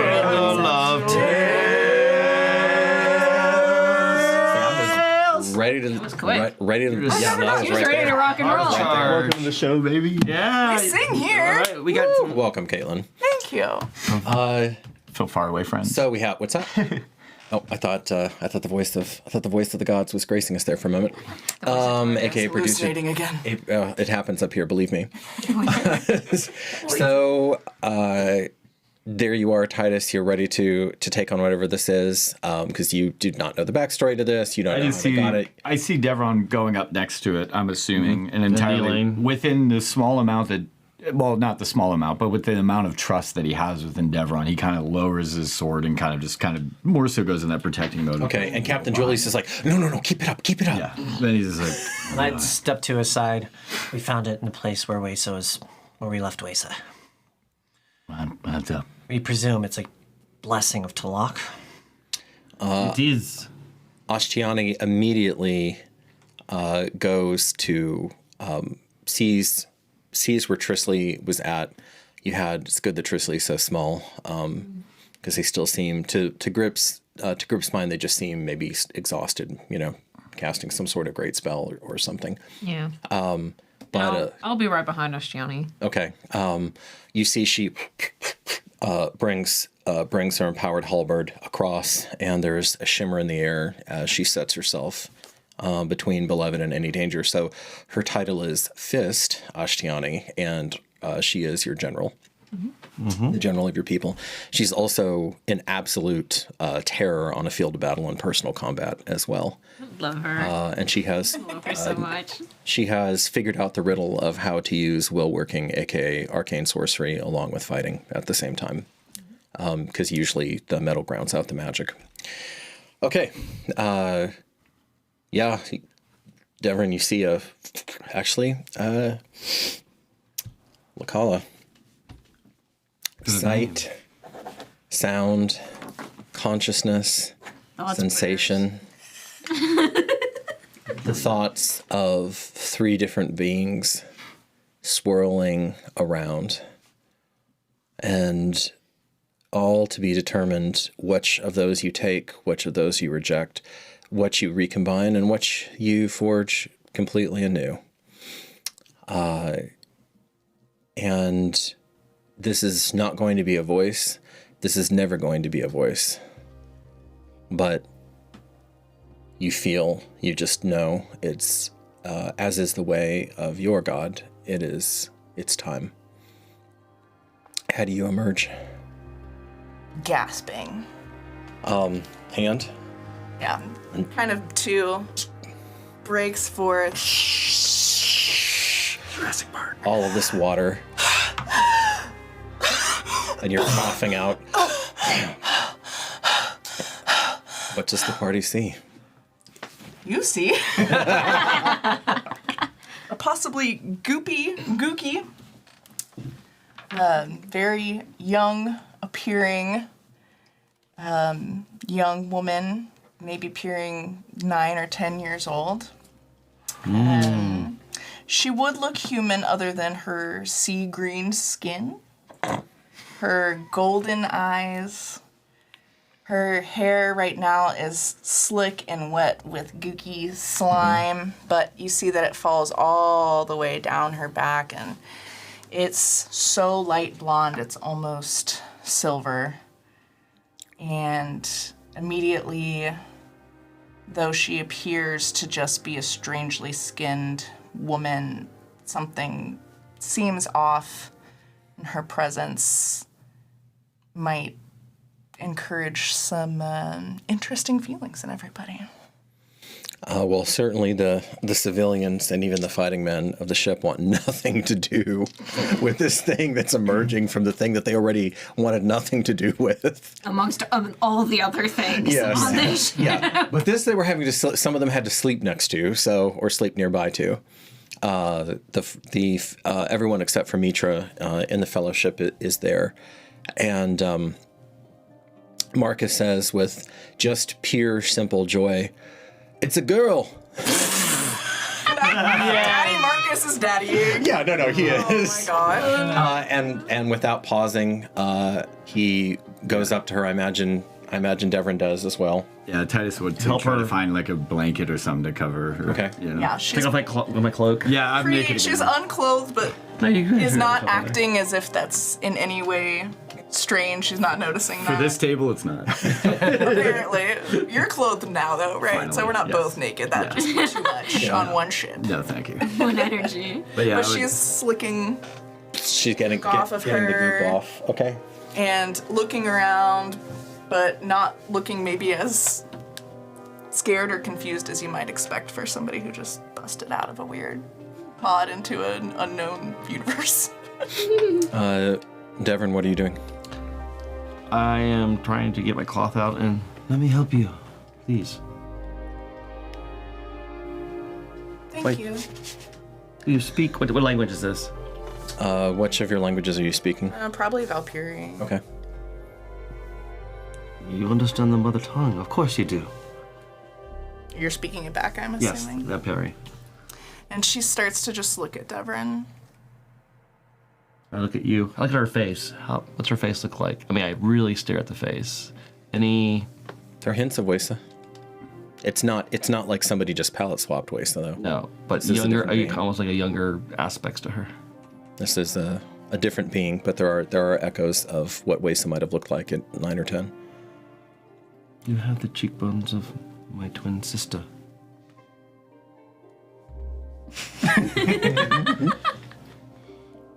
Okay, I know your name. Devron is Devron. the name I was given. At least the name I go by. And I know your voice. I've heard you before. In dreams. Maybe. Or my prayer to Tolok. Yes, you know of Talak. Yes, I have come to worship him as my god.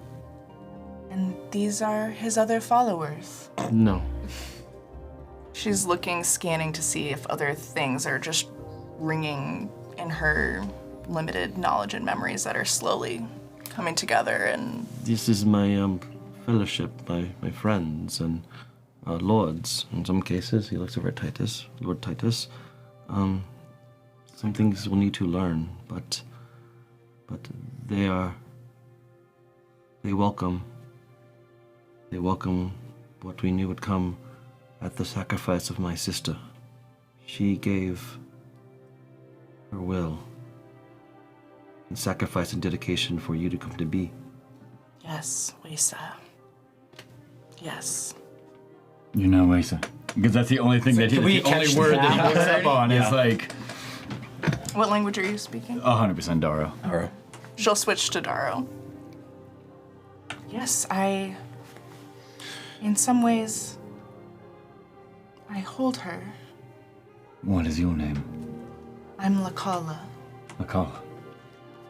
I am made of a few, and I represent many, but I speak for one.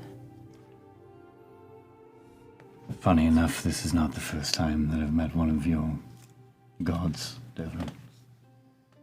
Constructs. That's right.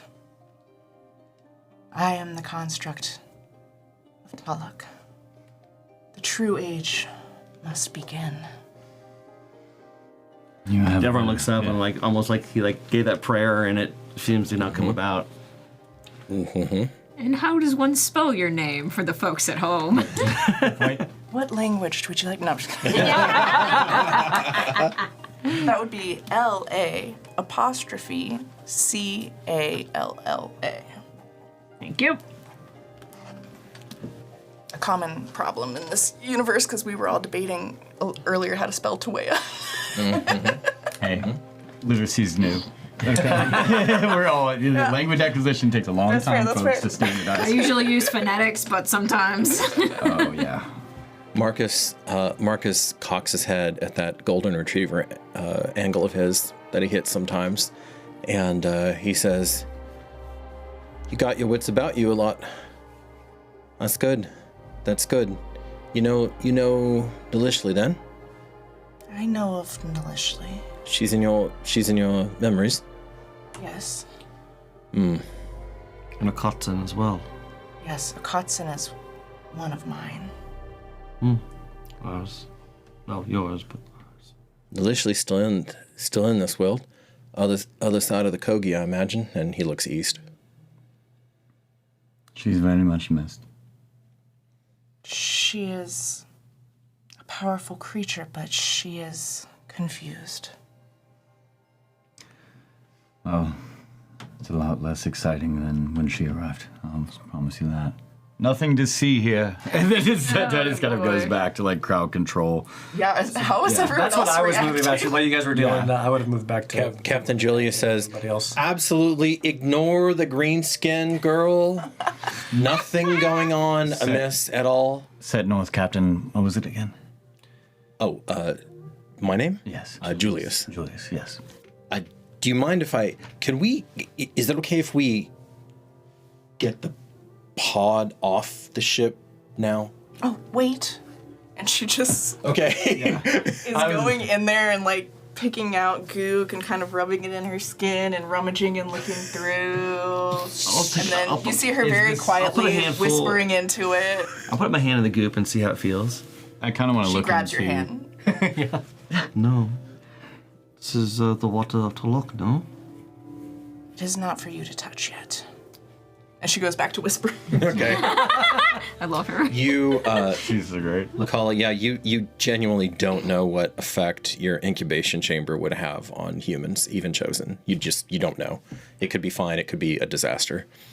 Is the Griffin sigil radiating light in there?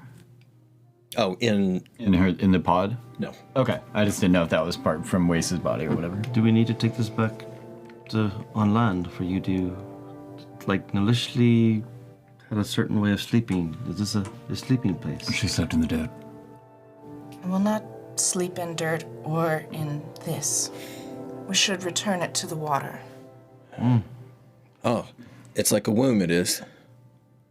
Yes. Shall I do that? And I'll go with Marcus. I made him just kind of like, as if it's old hat. Just I'll break off from Ashiani and Grizzly and just my sword's away and just this place gets weirder and weirder every day. and I will go up to I guess and help put it over. Okay. First time seeing a construct born of a different god. Oh, trust me, this is not the first time. Of their gods. It's my second. So, Lakala. Yeah, just immediately like he's used to it, surprisingly. He's actually just really excited though. She's standing at the edge right there where you guys are tossing it in, and you just hear her very quietly singing to herself. You know, you catch Talik and things like that, but she's singing in Valkyrie. What is she singing? She is. I'm very wanting to know what her. Are you singing in low Valkyrie or high Valkyrie? High Valkyrie. Okay, so you're She's getting sending maybe the half pod of it then. back down to the depths. That makes sense. She is thanking it for bringing her safely into the world and sending it off to return to the waters. And it doesn't seem it's not just going to bob aimlessly. You see, as it hits, even at the moment of the impact, it begins to dissolve. Yeah, that's exactly what I was thinking. It's served its purpose. I need a nap and a drink. You know, I'll just kind of walk away. Okay. Just walk away. This is out of my hands. And in your mind, Grip, you hear the possibility of a new age. A realignment. Extraordinary. Wonders never cease. Acknowledging to Troupe, was very pleased to see the Fist Astiani just like as whatever conflict they may or may not like. You are the defender of this. I'm like so thankful that you are here. That's like cool. there's just naked on his face. Setting Macarius to the side, probably like getting patience to like watch him, please. Yeah, wouldn't like to see what happened. I'll explain Did later. that to him. And then I want to make my way over to Lakala. Okay. You go over to the little baby. Little baby. When she sees you, In Draconic, I will say, do you know me? I don't have Draconic written down as one of her languages, so you'll have to make the call on if That would be something she would understand. Yeah, that was something that was only bequeathed to Wesa, but there's a possibility that Talek would have given that to you. Give me an insight check. First roll. Give me all the checks. Yeah. I'm ready for every check. Let me tell you what. Insight? Insight. Insight. That's gonna be 12. Okay.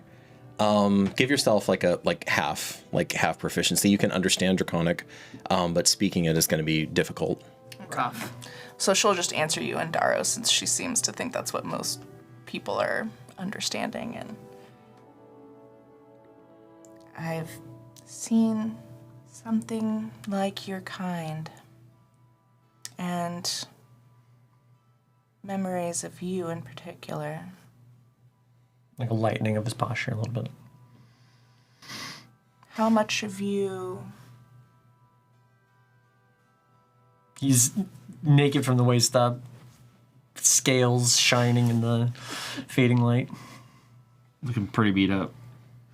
Yeah. That's true. From Winter Who. Looking battered. About half down, but tired. And bruised. Very bruised.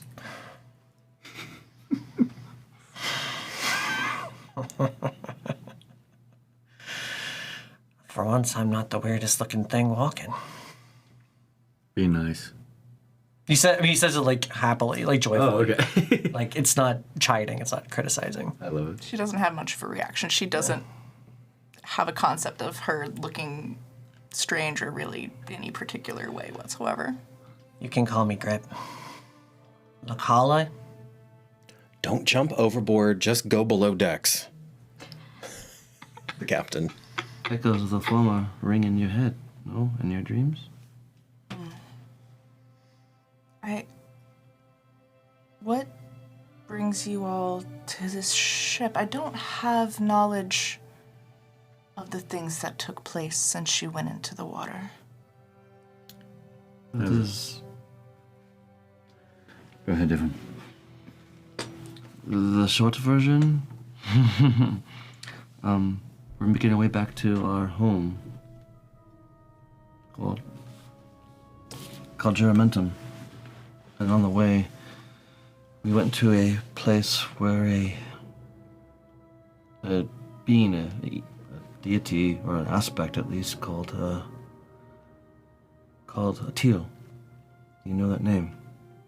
Yes, I know Teal. He was attempting to bring forth certain things, along with his the old guard, some of his minions, and we were able to fight it off, at least for now, and banish him, or at least have him go elsewhere for now. That is the way. And the demons that he or his minions in this case, were bringing forth where the gate was closed. Well done. So you all came together to defeat Teal? We did not defeat Teal. We came to a place where Teal was influencing, watching, mostly. And a gate was opening, but... The fighting is done for now. I see. And we're headed to Geramentum. You have Waze's memories. They're coming. Good. And there are I many. think more will come when you see everyone again. She cared for that place greatly. She cared for you greatly. I miss her. It's good to see you. And then Titus is kind of like taken aback by that, like, was not expecting. I'm just keeping a watchful eye on everything that's happening before I interact. She like has this cloth she's like kind of wrapping around her. It's a cloak. We can. Okay. I did the cloak. Are you It's probably a blanket with the size, probably. How tall is she? She's only like 4'10". She's little. Itty bitty. She looks like a child. Oh. Okay. Then it is a blanket. Only slightly smaller than me. There's finally Yeah, someone. 1 inch smaller than me. Finally, someone smaller than Grip. Yeah. Okay. And me. and Cindy in real life, right? Not Mithra in the game. Mithra in the game is much IRL. taller. We had to than go you. to an old library to find phone books for her to sit on. Yeah, honestly. Jeez. But yeah, Titus would be like, "Are you hungry? Is there anything we can get for you? Have a seat, please." She just sits down right Yeah. next to you. And Titus would kind of like, "Are you? What can I get you?" Water. Bread? Yes. I look over at Marcus. Oh yeah. He says, fun thing about that, I'm feeling pretty good.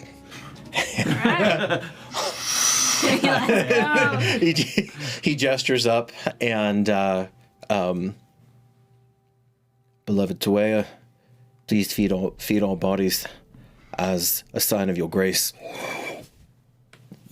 And in a somewhat more, one might even say, grand gesture than before, quicker this time. Very cool.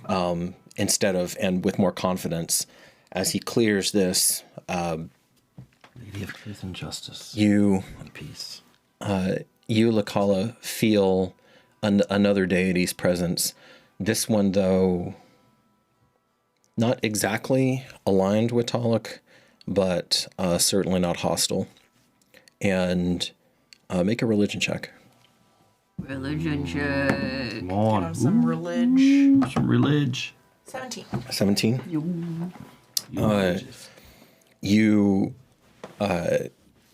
You feel that this goddess Tuea is on the rise, that she is asserting herself strongly, consistently in this world of muscle and blood. What you have some small inkling of how difficult that actually is to do through mortal intermediaries. It's a very tricky thing. And most of the gods don't bother. One of the puzzles for you is you're not entirely sure why Taluk into the physical world as this gold coalesces into simple fare, simple but filling fare. And at this, the redoubtable Patience gets up, the wife of Gaius and kind of the spiritual leader of the refugees, minus Marcus. And she immediately begins to collect the water as it's forming, get the food, and they kind of have this whole system now because it's happened. And she says, "You kind of caught me off guard there, Miss Harry." Yeah, well, she caught me off guard too. So, and the she is not you he's referring to. So your earthly needs, which maybe is a little shocking to find that you have.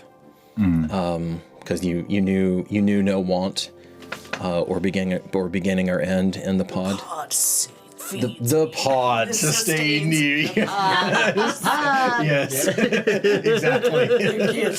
You were a literal pod person. I haven't seen water till it was already in the poop. It's the fifth element all over again. I love it. To Adrian. Okay.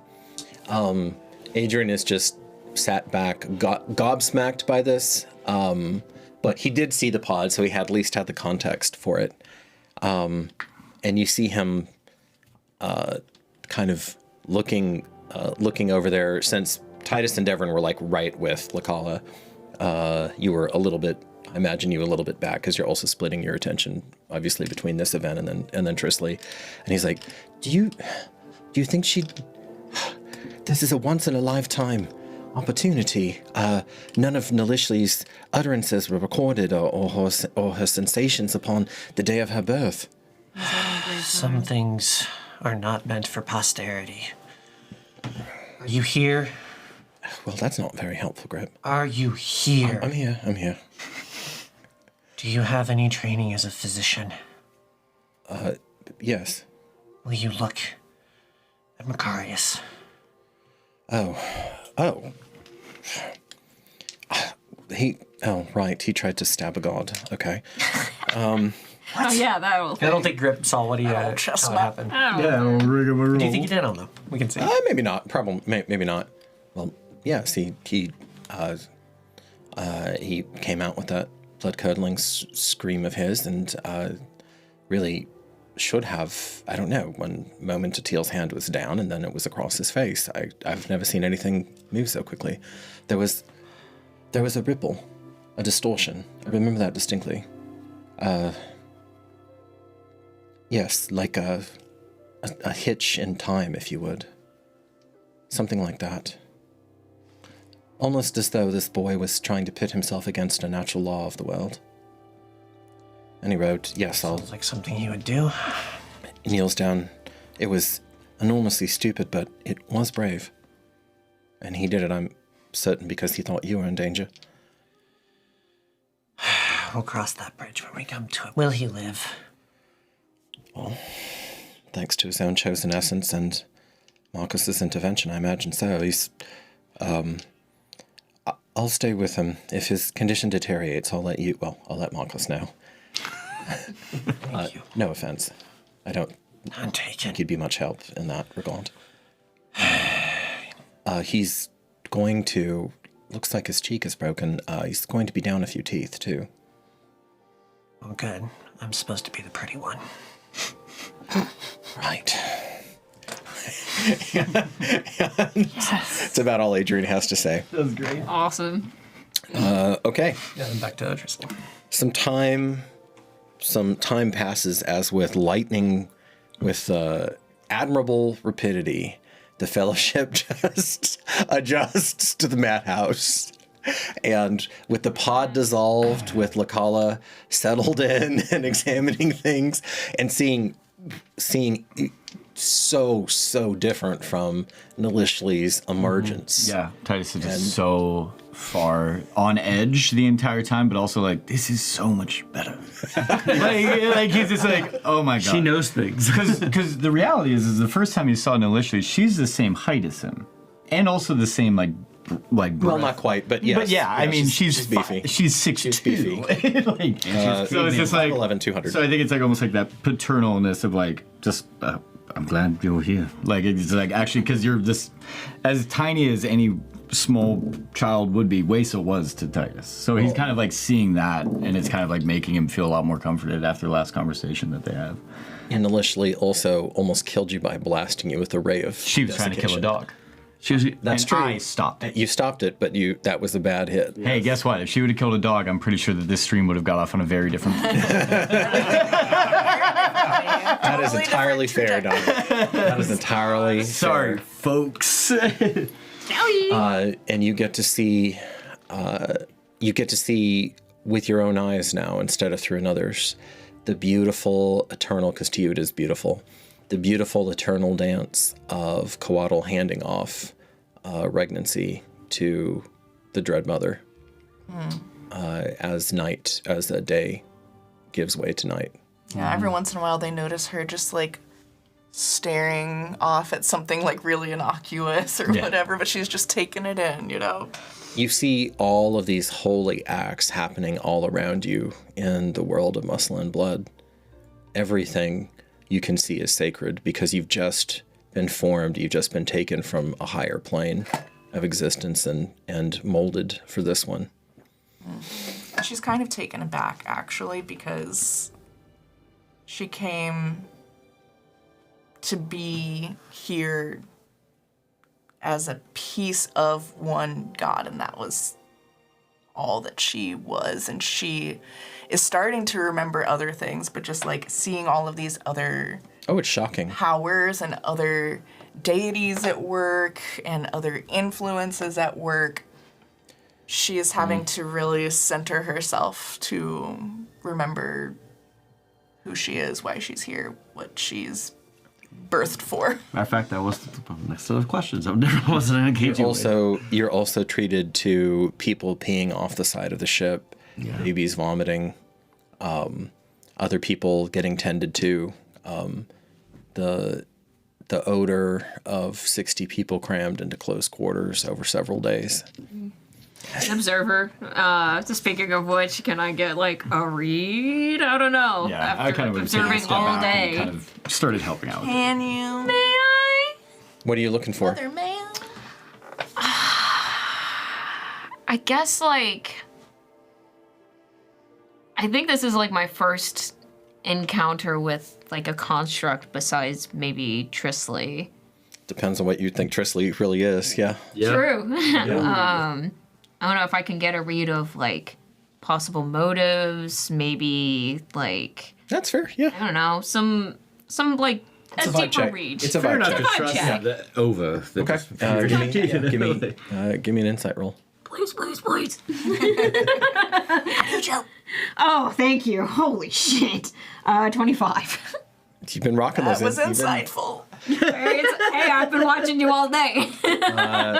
Give Mithra a couple layers. If you're paying close attention and you're digging, trying to find something like some ulterior motive or some deeper piece that she's hiding, the most surprising thing is that you're not finding anything. She is very much upfront with exactly who she is. Okay. She doesn't seem like she's hiding anything, but it's like looking into a really deep well, a really deep pool. It goes very deep, but she's not hiding anything, and her intentions seem pure, and you feel like you can believe what she will tell you. At the end of that 25, I'll tell you that, Mithra, you are certain that in the same way only a fool would look at Trisley and say, oh, that's a cute kid. Yeah, there's something more. This is a very deep, this is not a child you're looking at, even though the form is childlike. I believe that. I believe it.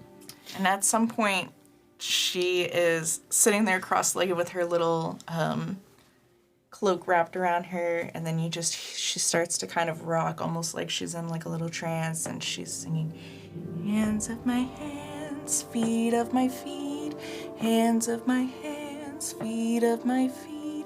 And she's doing that for a while because she is going to ritual cast herself a little servant to get some things started for herself. Yo. Excuse me. Welcome to the table. So, This is what I for like to a first time at the table, because we have last couple sessions aside, we have quite a grounded world for the most part. As you sing a little song, you feel a little ripple, and I'm thinking of it as spirals, or do you want it in a different shape? Like, how would her power flow off of her? Subtle or not? It's not spirals. I think it's more geometric because of the things that. So we're staying that on that brand. Okay. So. Okay. It's almost like interlocking shapes that are like kind of flickering out from her like this, and slowly manifesting into her little helper. You have a little helper. What color is the geometric shapes? Turquoise. They're turquoise. Do they come from like your chest, or do they come from your voice? Like They the come song? from my voice. It's Very kind of cool. emanating from the sound. It's like all around me. Aquawoman. No one watched that movie. So it's coming. No, the cartoon. No, So okay. it's coming I thought out, you were talking about the and new these Aqua. pieces, they come out, they light up, and in the night you can really see them. They come up, and then they fade into a mosaic that only you can see, and you start to perhaps Captain could if she was here, but she's not. Born in the river. And you put together the servant, and it's just this little helper, this little wispy helper. Little helper. there. A drawing. And what do you send it off to do? I am looking for materials. Okay. So I'm listing off to it. I need some simple wood, some possibly leather, animal skin of some kind. I need some twine and wrapping. So is it okay for it to, move about the ship as it? I don't. You're just gesturing. As far as you can tell, she's just gesturing to air. Yeah. Absolutely. Okay. So, this area, bring me what you can find, and then I'll show you what to do with it next. Could I glean anything that's happening here? You get the sense that she's not just talking to herself. Yeah, I mean, I kind of have I sometimes talk. I have a name for my pet too. So. Your little pet. Yes. Friend. Oh my gosh. Different pet, but. All right. Anybody else? Yeah. Win something? Okay. Akala. I need some help, and I think I need to understand this out of character. Sure. Death poem. Is it very private? From a sense of if it's given to someone, it's meant only for them. Although I'm thinking this is Wesa partially, so. You feel like this would be inappropriate. It's something that you could share in the family. Just between us kids.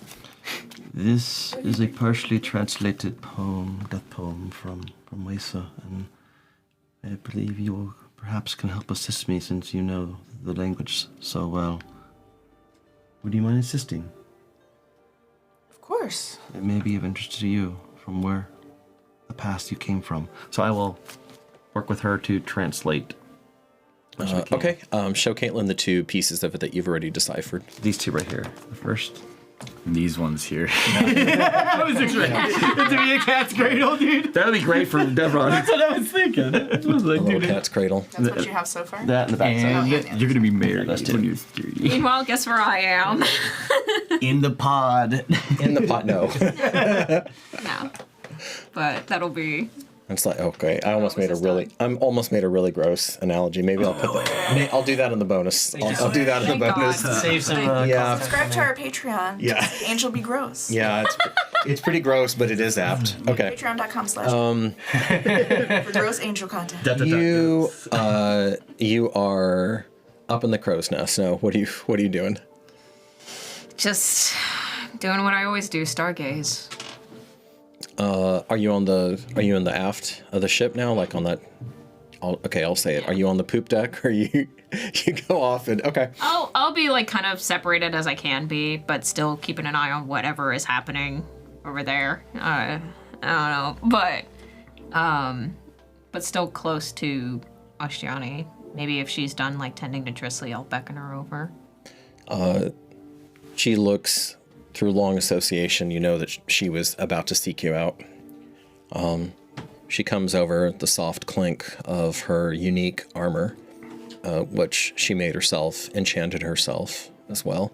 She's so talented. And she steps over the railing, and so there's literally nothing between you and the water now, except your own common sense.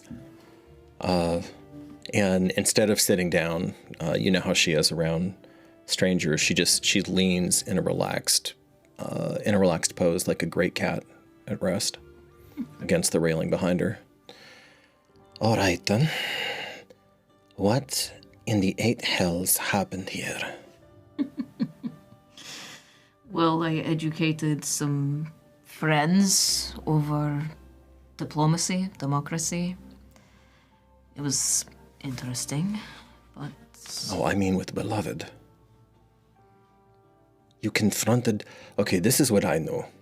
Beloved woke me up, told me that we had to begin moving now, and so I did.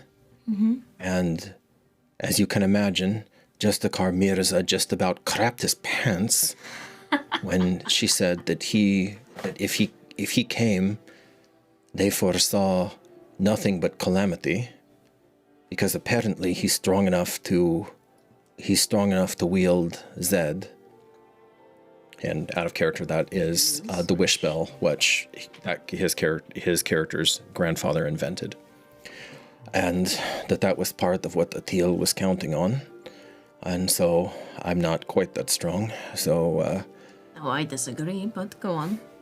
well, I could still whip his bony ass in any kind of spar, but point being, I came and then she said I had to leave. I had to stay behind. And I want to tell you, I was damn near about to say no. But then all of that happened, and now she's acting weird. Even for her. I know. She told me not to tell you. And I will respect her wishes. But... Well, that's good. I can just be more of a pain in the ass then, and I'll get it out of her eventually. It would be better than me telling you, but... You shouldn't break that confidence. I shouldn't. After what I did earlier, What happened? I let the part of me slip away. I did. And fear got the better of me. Damn it. More, and I got worried, and the responsibilities are showing up. I'm starting to get a little overwhelmed, actually. Without saying anything, she reaches over and pulls you over to her. Ah, she'll go over. It's like kind of sideways as you're both looking out behind. You know, I've spent my entire life looking for dragons. And when I can't find them in the earth, I look for them in the sky. But of all the ancient treasures, and she gives you a little hip bump, in my life, you are by far the most precious. Thank you. Mithra, we are where we are now. Afraid, brave, wise, ignorant. It doesn't matter. All there is to put one foot in front of the other.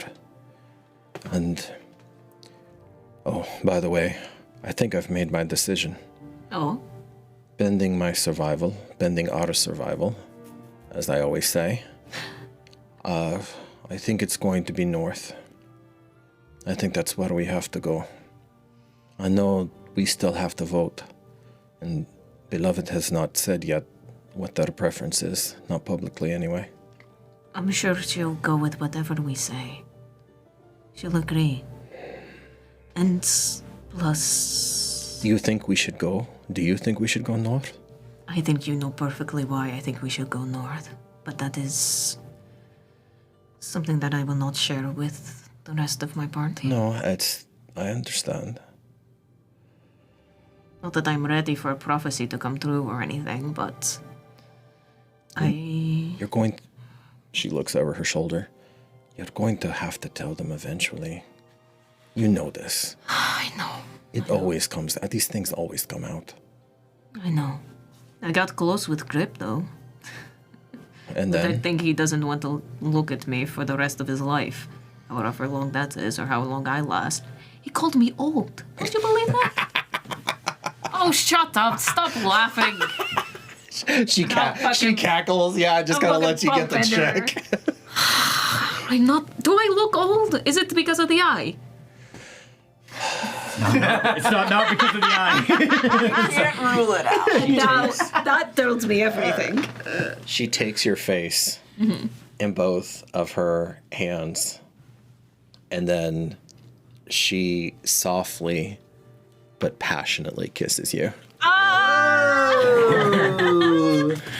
Fuck it, Alka's back. Why not? Everyone's on Fuck it. I arrived at the right time. I'm here. Interrupting anything? And suddenly, a green lady And that comes is her right answer to between you. So what are you doing with your tongue? Before we time jump, because I assume we're about to time jump. It's a time You jump. can smell the jump in the wind. Just wanted a little symmetrously, trying to give my attention to Macarius as he recovers, feeling some obligation, responsibility, desire to I will. I'll actually, while I see you trying to break away from that, I'll interrupt kind of that. Like, I'll keep an eye on him, and then I just want to say a few words to you as well. You would have had time. Yeah, go ahead. Yeah, we can do that first. But are you feeling any better? Other than nearly stabbing my treasure to death, honestly, yeah, I'm feeling better than I ever have. I quickened again. Are you? I am now that you're here. What you did to her for us was the bravest thing I've ever seen anyone do. I want you to know that. Well, I appreciate that, Dominique.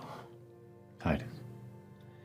Yeah, well, I'm your advisor now, and there's some, level of decorum that is expected amongst people. In front of weirdly. him. And then I'm going to look down at Mac the knife and just be like, yeah. Go to her. I'll watch him. I just want to say, I'm extraordinarily proud of what you did.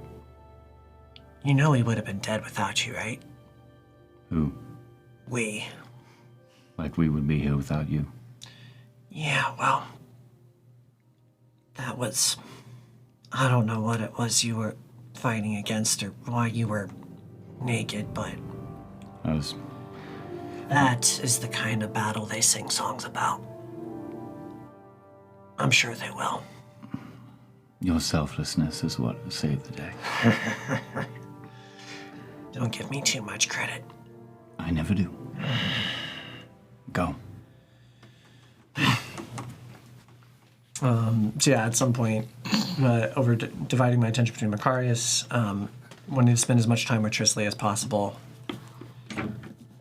Not really knowing what to say, but eventually just coming to the singular point of, how many times am I going to have to hurt you?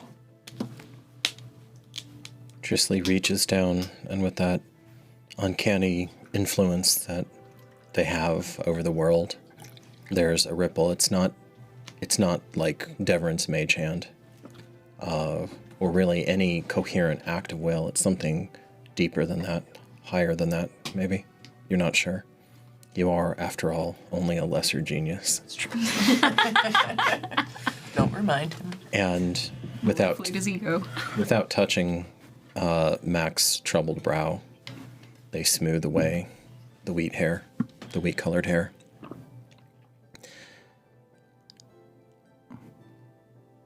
How remarkable that this boy, this tortured, angry, frightened boy, this wounded chosen, is here.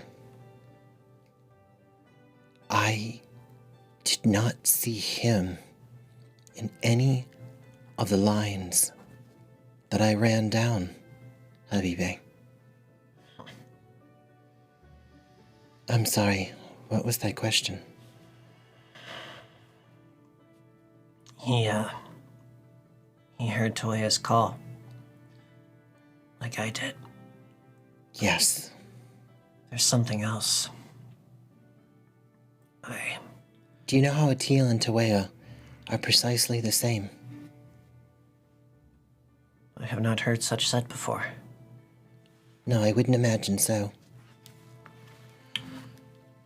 Atil is a greedy and stupid god. Toya is ancient and wise.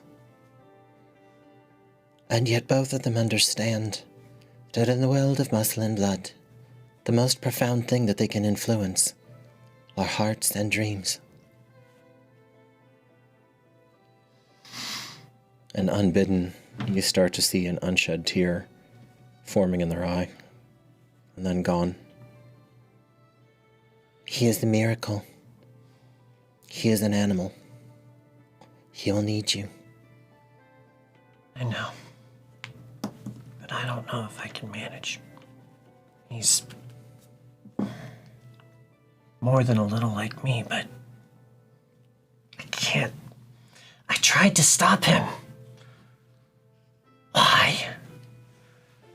because he saw a threat, and he acted to survive, the way that he has his entire short life, Grip. Yeah.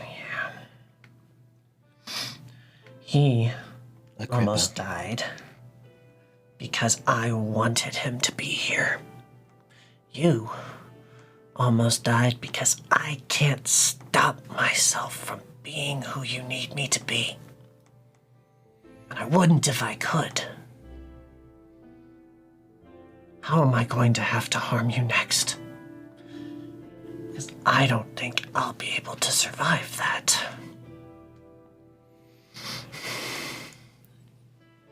You have only begun to taste thy strength and thy resilience. And you are far, far more courageous than you know.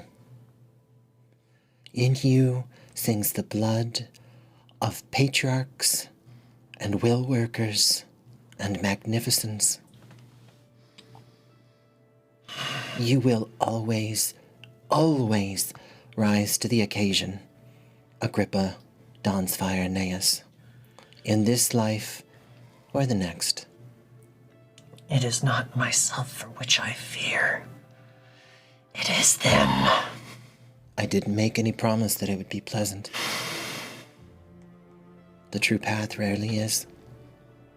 And though I see more than most, perhaps more than a mortal should, there are corners and horizon points and acts of sacrifice that define these moments of inflection, Habibe. We just witnessed one. Arjun came. There is now a Bellator Sanctus in the west and in the north, and I assume, if I can be so bold, that the goddess Tawea yet holds one of the south and of the east. How am I to come to know this being who called me, who spared you? Indeed. 218 winters back, she set into motion, through Jason Tenderheart, the last Bellator Sanctus, the Brotherhood, the Molkoi, the House of Stone. So that now there could be 2 leverage points, one here and one there. The answer is we will only see a tiny sliver, ever, even the most perspicacious of us.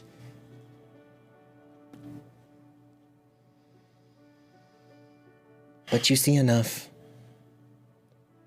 You see enough. I'd like to sit with you for a while. Please do. Just dissolve into a reverie. And that perfect serenity surrounds her again.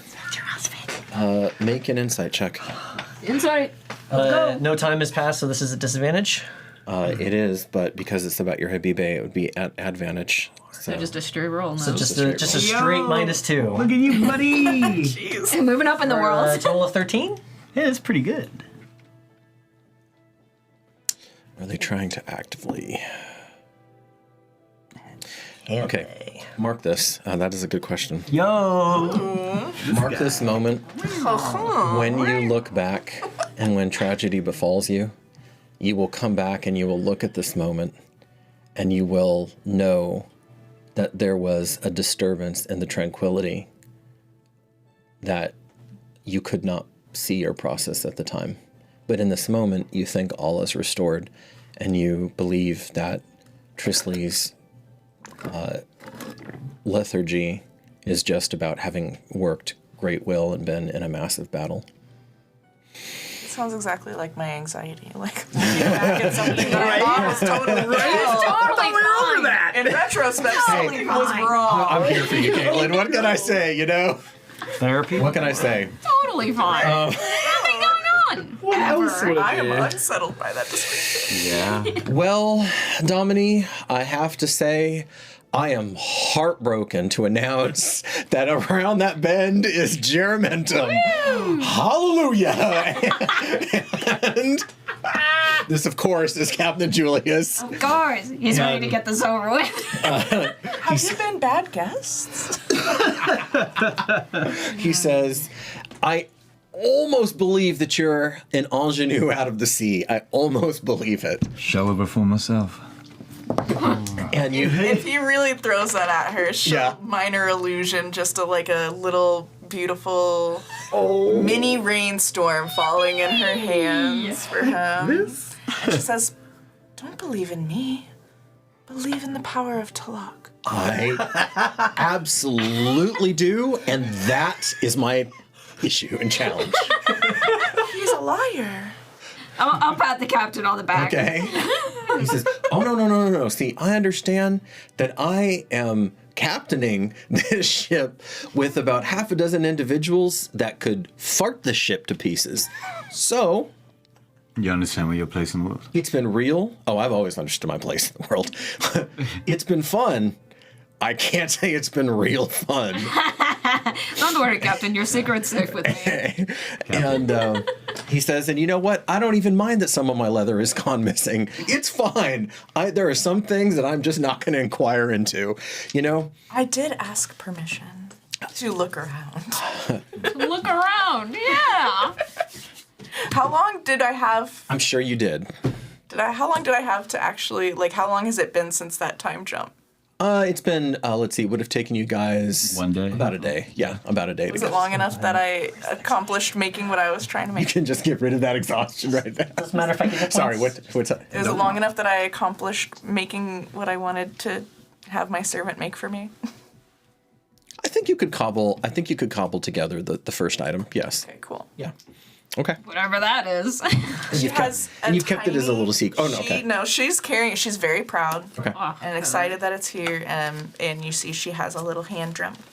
How translated was this? Oh, that's so cute. It's adorable. Caitlin, give me an investigation roll. It's a low DC because you Can I actually... help? That's how we're doing it together. You can, yeah. Investigation. You can Roll assist. twice. Roll twice. Yeah, you can assist. I'm gonna beat It's a that. 28. So. Hey. Well, it doesn't matter. Okay. It's a 19, so unless I Yeah, get it's a pretty 20. high. All right. Some interpretations of Talak also have him as the god of arts and knowledge in your pantheon. Interestingly, not all Uralites see him that way. Like there's a theological divide that he's strictly agriculture, That's cool, yeah. or some have that he's also more intellectual. But you know the answer to that divide. Okay, Corey, there should be a last chunk to that death poem Let's go. that you haven't read yet. There is. Which is 1/3 left. Yeah. actually the high translation of it. But what Lakala, what you had found is for someone so young, Wesa had an extraordinary depth to her. There were people in Germentum who were more intelligent than her, but she understood the subtle energies and the quiet rhythms of life in a profound way that was amazing for someone as young as her. And in the fullness of time, she would have been like a leader, like she could have been a leader for a nation, kind of depth to her.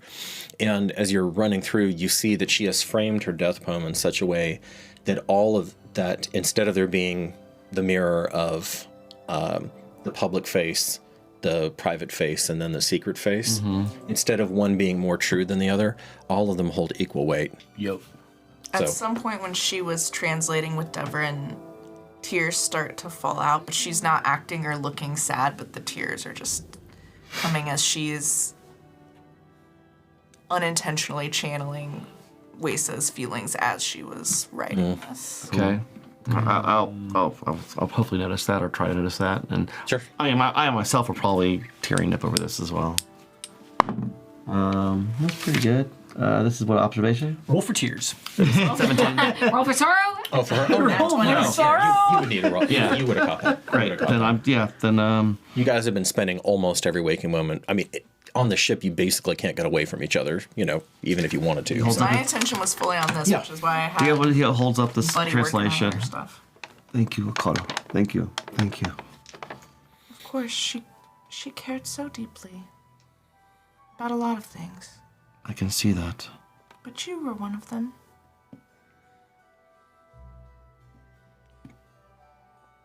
I can see that. It's like shakes. Nothing dies. Only to be reborn and reseated. Yes, she returned to the water. Perhaps before her. Perhaps at the time needed. Thank you. And he just gets up and walks over to the rail and just kind of like takes it all in. I kind of want a moment of his own time as he continues just to read over it and translate it. And I'm gonna let you, because that last section is deep enough. I'm gonna let you, the player, sit with that maybe until next session, and then we can run through more because I don't want you to. Yeah, I want you to read it right now. I want you to have time to process it because it actually is the most different out of the three sections, the three possibilities. I will tell this primarily from Lakala's standpoint. Although you two, Mithra, have never left Geramentum and then come back like this.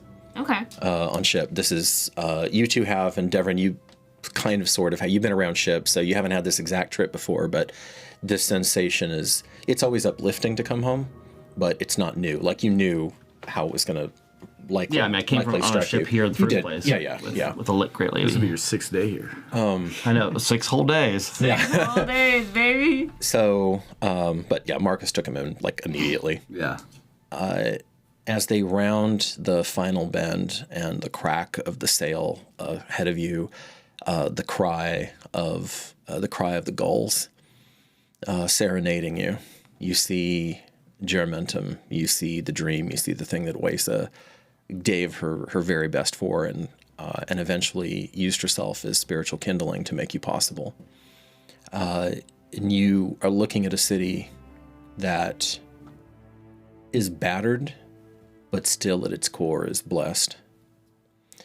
Although you perceive inside of it, there is a thread of darkness at the heart of it that must be resolved.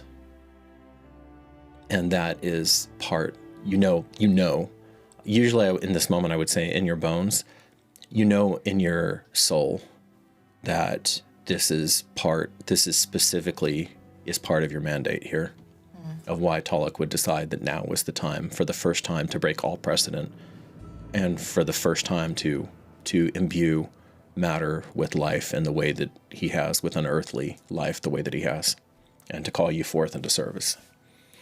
And you see the travel, and you as you're looking back, it's a funny thing. Tatiana never mentioned this as the player. But the character would have noticed, and now you're noticing, there was a slight satisfaction that she knew what the docks in her hometown, in her home city looked like, and in her chosen home looked like. And she would always love the fact that the docks in her home had long since stagnated, and that these docks grew almost by the day. And you see more. She never told anybody that, but that was just a private observation of hers, and she enjoyed that.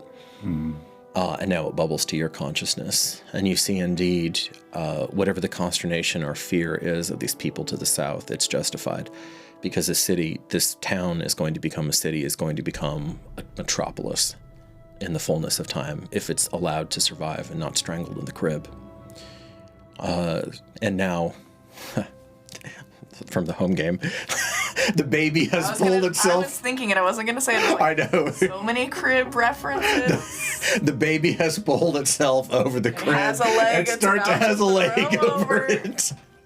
Always a crib reference. So you get there, and you see maybe something that's a little shocking, but maybe not, because you know that there was a thread of darkness. And here I'll turn to Titus. Titus, you've come and gone before to your city. This time, of course, they had no idea when you were going to get back, but there were the hopefuls. You do see on the newly named Yulia's watch, you do see the flame has continued. Yay. That you ordered be there essentially as a memorial, and as a reminder of the sacrifices that happened on that bloody day. And you also are treated to the sight of a head on a pike.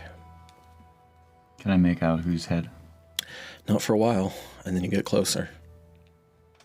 And you see the freshly taken head of Master Trader Phlebotomus. I'm not surprised. Fresh enough, in fact, that it's still dripping. This, of course, is not Geramentum's way. But nonetheless, the head is right there, and no one seems interested in removing it. Choices were made. So, That's new. as you pull into dock, even the sharp-eyed takes them quite a while to respond to your presence because you are coming back on a ship different than what you left on. Expecting. So they were looking for one ship. It was larger. They came back for something. They came back with something else. There's tears, weeping, praise, backslapping, hugging, as the refugees eye salvation and the reality of their escape from what was going to be execution dawns on them for their choices. Speaking of choices made, for their choices to leave, for the fighting men to abandon their post, and for the 40 civilians to come with them. Those of them who could choose, because there are plenty of children here too who had no agency in that. Is the head sticking up on the rafters, or is it directly on the docks? It's a good question. It is on a tall pole, and you can actually see where it looks like someone went to enough trouble to joist together two different poles. Yeah. I mean, you get some real height. Height on it, yeah. And it is dead center in the docks. So it's high enough. So like, if this is the wall of Germentum, it's sticking up. It's actually above the wall. And it is facing not back into the city, but it is facing whoever would come around the cove. Okay. You pull up into one of the empty piers. You note that the waterwoods from the Shires, the Kithki waterwoods, have probably, from the way that the pier is constructed, it's a different style, that in record time they've willed this into being. So Kithki are essentially halflings in this world, and half of the population is Kithki in Germentum, almost exactly, even now, actually slightly more. And some of them are blessed with different talents, and one of them is being a waterwood, where they can essentially sing together the storm, oh, it's so cool. They can sing and shape wood like other people would form clay. Oh, Lakala is about it. She is like hanging over the edge. You hear, watching, and it's so new. You hear some of the notes, some of the notes coming from the wood still. She is all about it. It's beautiful. It's beautiful. Drinking it in. What does she think of the head? Irrelevant, or?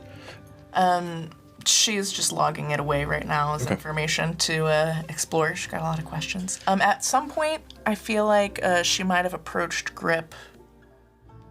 Okay, yeah. And just sized him up and said, "Sure. It appears I would be more accepted if I could borrow a tunic. You look to be a similar size." I don't have any other clothes. Should probably. My helper was occupied. Your helper? Devrin? Yes. No. No, I have help. Oh. When I need it. That's helpful. Look. She holds up her drum. Oh. You made this? No, my help. Oh. Anyway, both of us were busy and I didn't think to make anything else to wear. Oh well, and she takes the cloak and just kind of like starts tying it to make it look more like an actual article of clothing. He just me says Marcus this too would and have goes. asked if there's any children on the ship, if there was any spare clothing and stuff like that. These are poor people who only had the clothes on their back. Mithra will approach her, actually, finally, and go, I might have some for you Not when we occurred. get back. Oh. Okay. You're quite large. That is the first I've ever heard of this. Comparatively, but yes, thank you. I'll take it. Reprieve Mithra, but you can just call me Mithra. Mithra. What do I call you? Give me a die 4 plus con for I'm Lakala.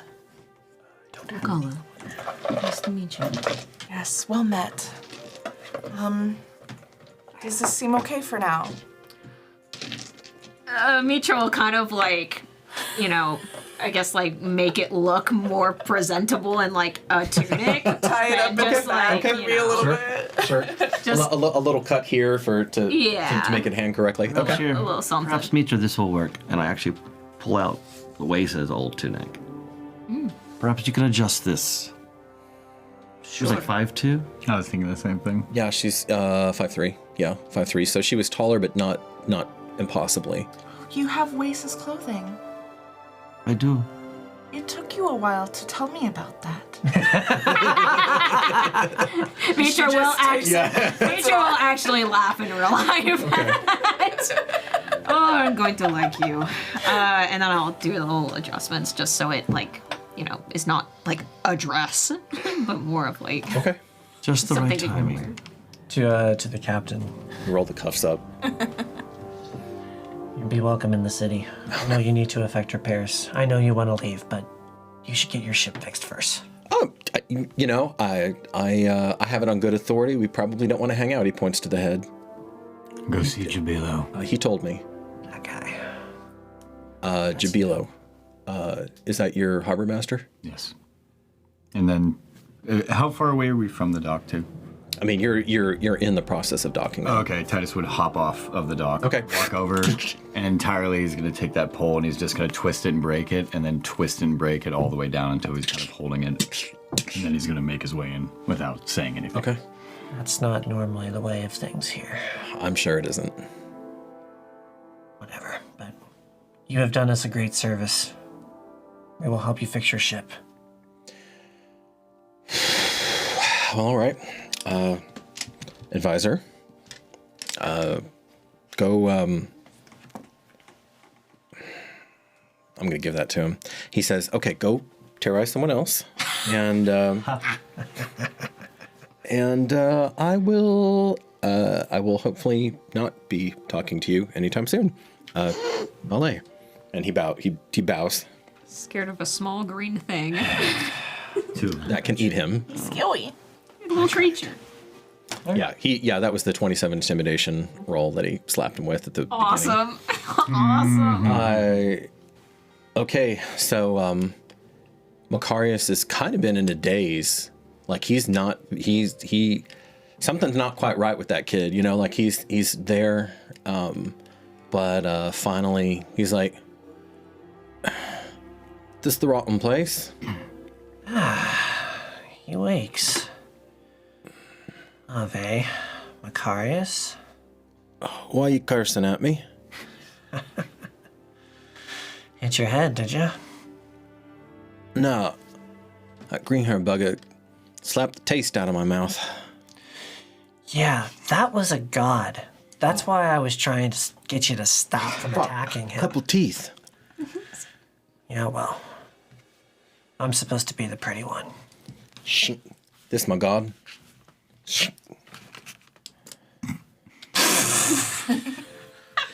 This guy rules. Yeah, this is the rotting place. The god rotten place. Yeah. All right. That ahead. It was. All right. Not normally the way things are done here, but They know how to keep it together. we'll see about that. Can you walk? I've been walking my whole life. Yeah, but not since you got the piss knocked out of you. Now, come on, can you stand? Gonna have to, no? Not unless I'll carry you. And then he finally turns around and just waiting in stillness is Trisley.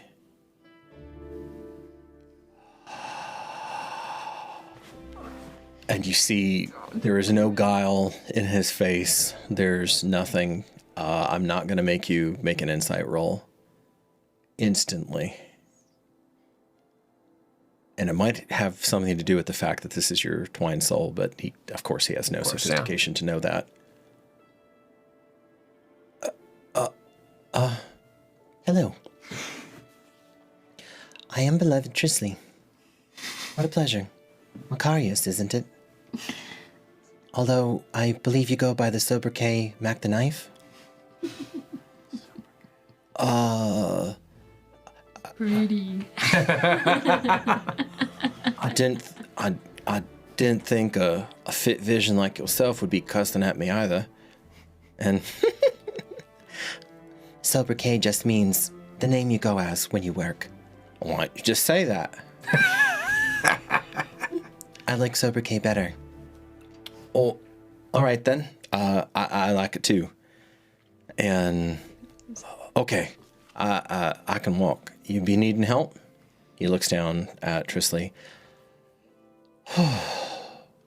No, I don't think so. Although I wouldn't turn it down. Come on. And his eyes go to you. About 1/3 of the time they're on you. About 2/3 of the time they're on Trisley. And that's it. Some of the burden is, okay, good. Somebody else to help carry the load here. And that's it. Devron's like just quickly gather his stuff and speed up to Titus. Okay. My lord, I have some perhaps disturbing news. If Meg is still around and the state we found you in, she may have gotten what she wanted. I'm aware. May I have your leave? Yes. I'm gonna head off to the bakery. Yeah. That makes sense. I was gonna go inside, drop that head off, come back out, and escort her in. It was just one of those, like, I don't want all these people that followed me here to see that be the first thing, and the first thing he does. The head. Okay, so that's going to take you a little bit of time. Mm-hmm. What do you do immediately? Do you just chill on the ship? Do you go with Devron? Do you follow? I'm following Titus right now. Okay. We're arriving at Germentum, and what I do know is that he is the Lord here, and I need to understand what the fuck this place is about. So immediately, he's the one I have questions for. Okay. So I literally just walk up and stand right next to him. I'm not saying anything. I'm just waiting for the right time. Okay. I'm going to play this back a little bit. So then I hop off. You hop off immediately behind me. Yep. I don't sense that you're there. No. I walk up and I go up to a head on a pike and I break the pike and I put it down and I put it underneath my arm, trying to cover it. And when I start walking, that's when I feel a shadow. And then that's when I turn around. Your people? Duckling. No. Come with me, Lechon. And then the Devron, and then we'll go into the camp. Okay. That's so much better too. That makes sense. I like that a lot. You got your little duckling following you. Oh yeah, this is a tinier group. And rushing, you see rushing out of, so Germentum has the dock walls. It has a small gate there, and then it has a keep, the Voran family keep, your family's keep. Mm-hmm. And out of the keep gate comes the new commander, who is kind of an old face to you, and I forgot about. Okay, I'll have to back up. Your companions, your two companions that were also on the ship. Yeah. There was just so much roleplay. Their reactions. There was a lot going on. So you had some childhood companions that were on the ship, but they too were stopped by Atil's just mere presence. Yeah.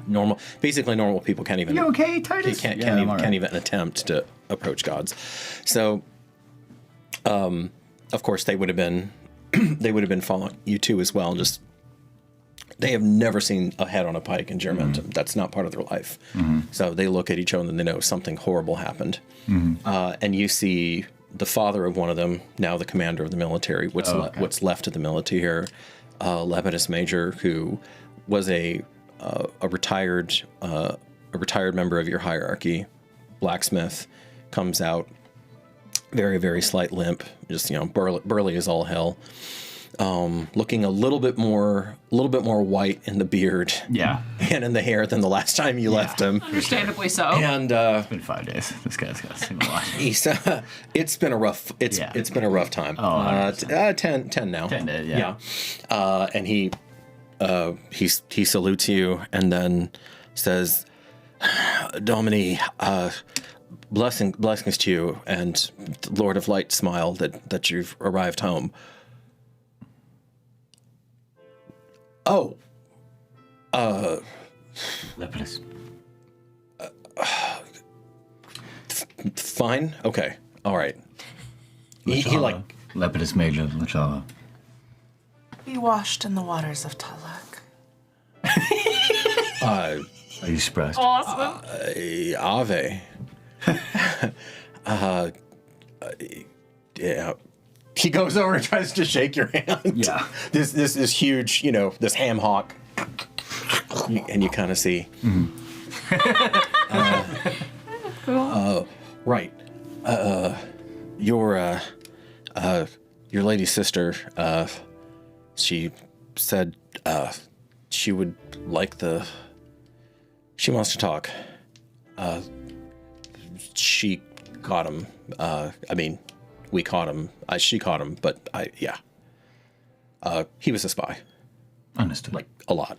Burn his head. And he takes the head. I have children and women on the ship. This is not how they should see us. I'll have the words with my sister. He gathers himself. Understood. Children. And then I kind of look back at Lachala and look at him. And then I'm going to kind of go past him.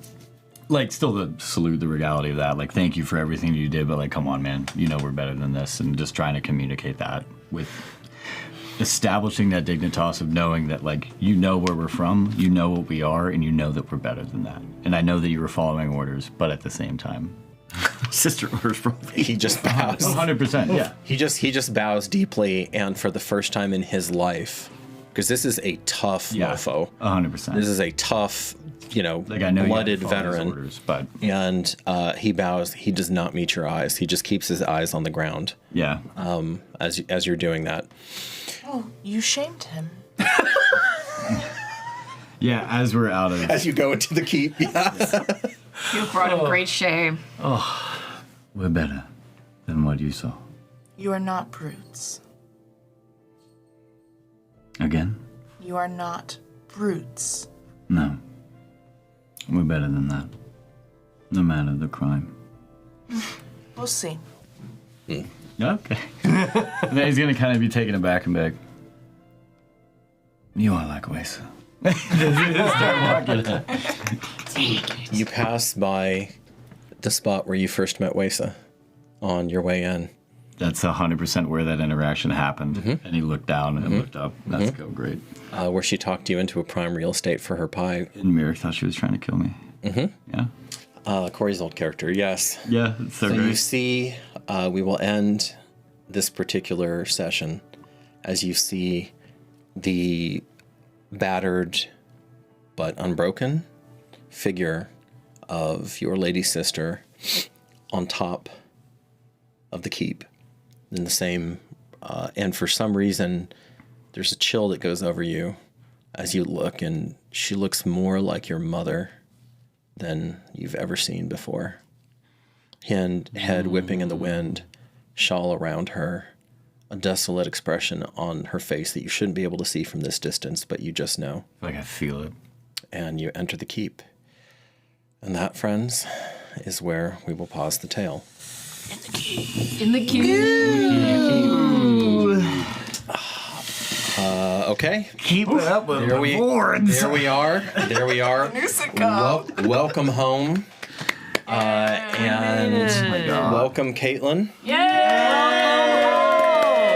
It was a long time in the making, and here we are. Hey. Honey, we are delighted to have you with us. Yes. I'm excited to be here. She also plays in our Curse of Strahd table, so some of our faraway friends may have already seen her, but this is a very, very different character from one Ms. Farron Mock. Yeah, just a little bit. A couple of minor differences, but I don't have a lot of range. No, you don't. I can only offer so much.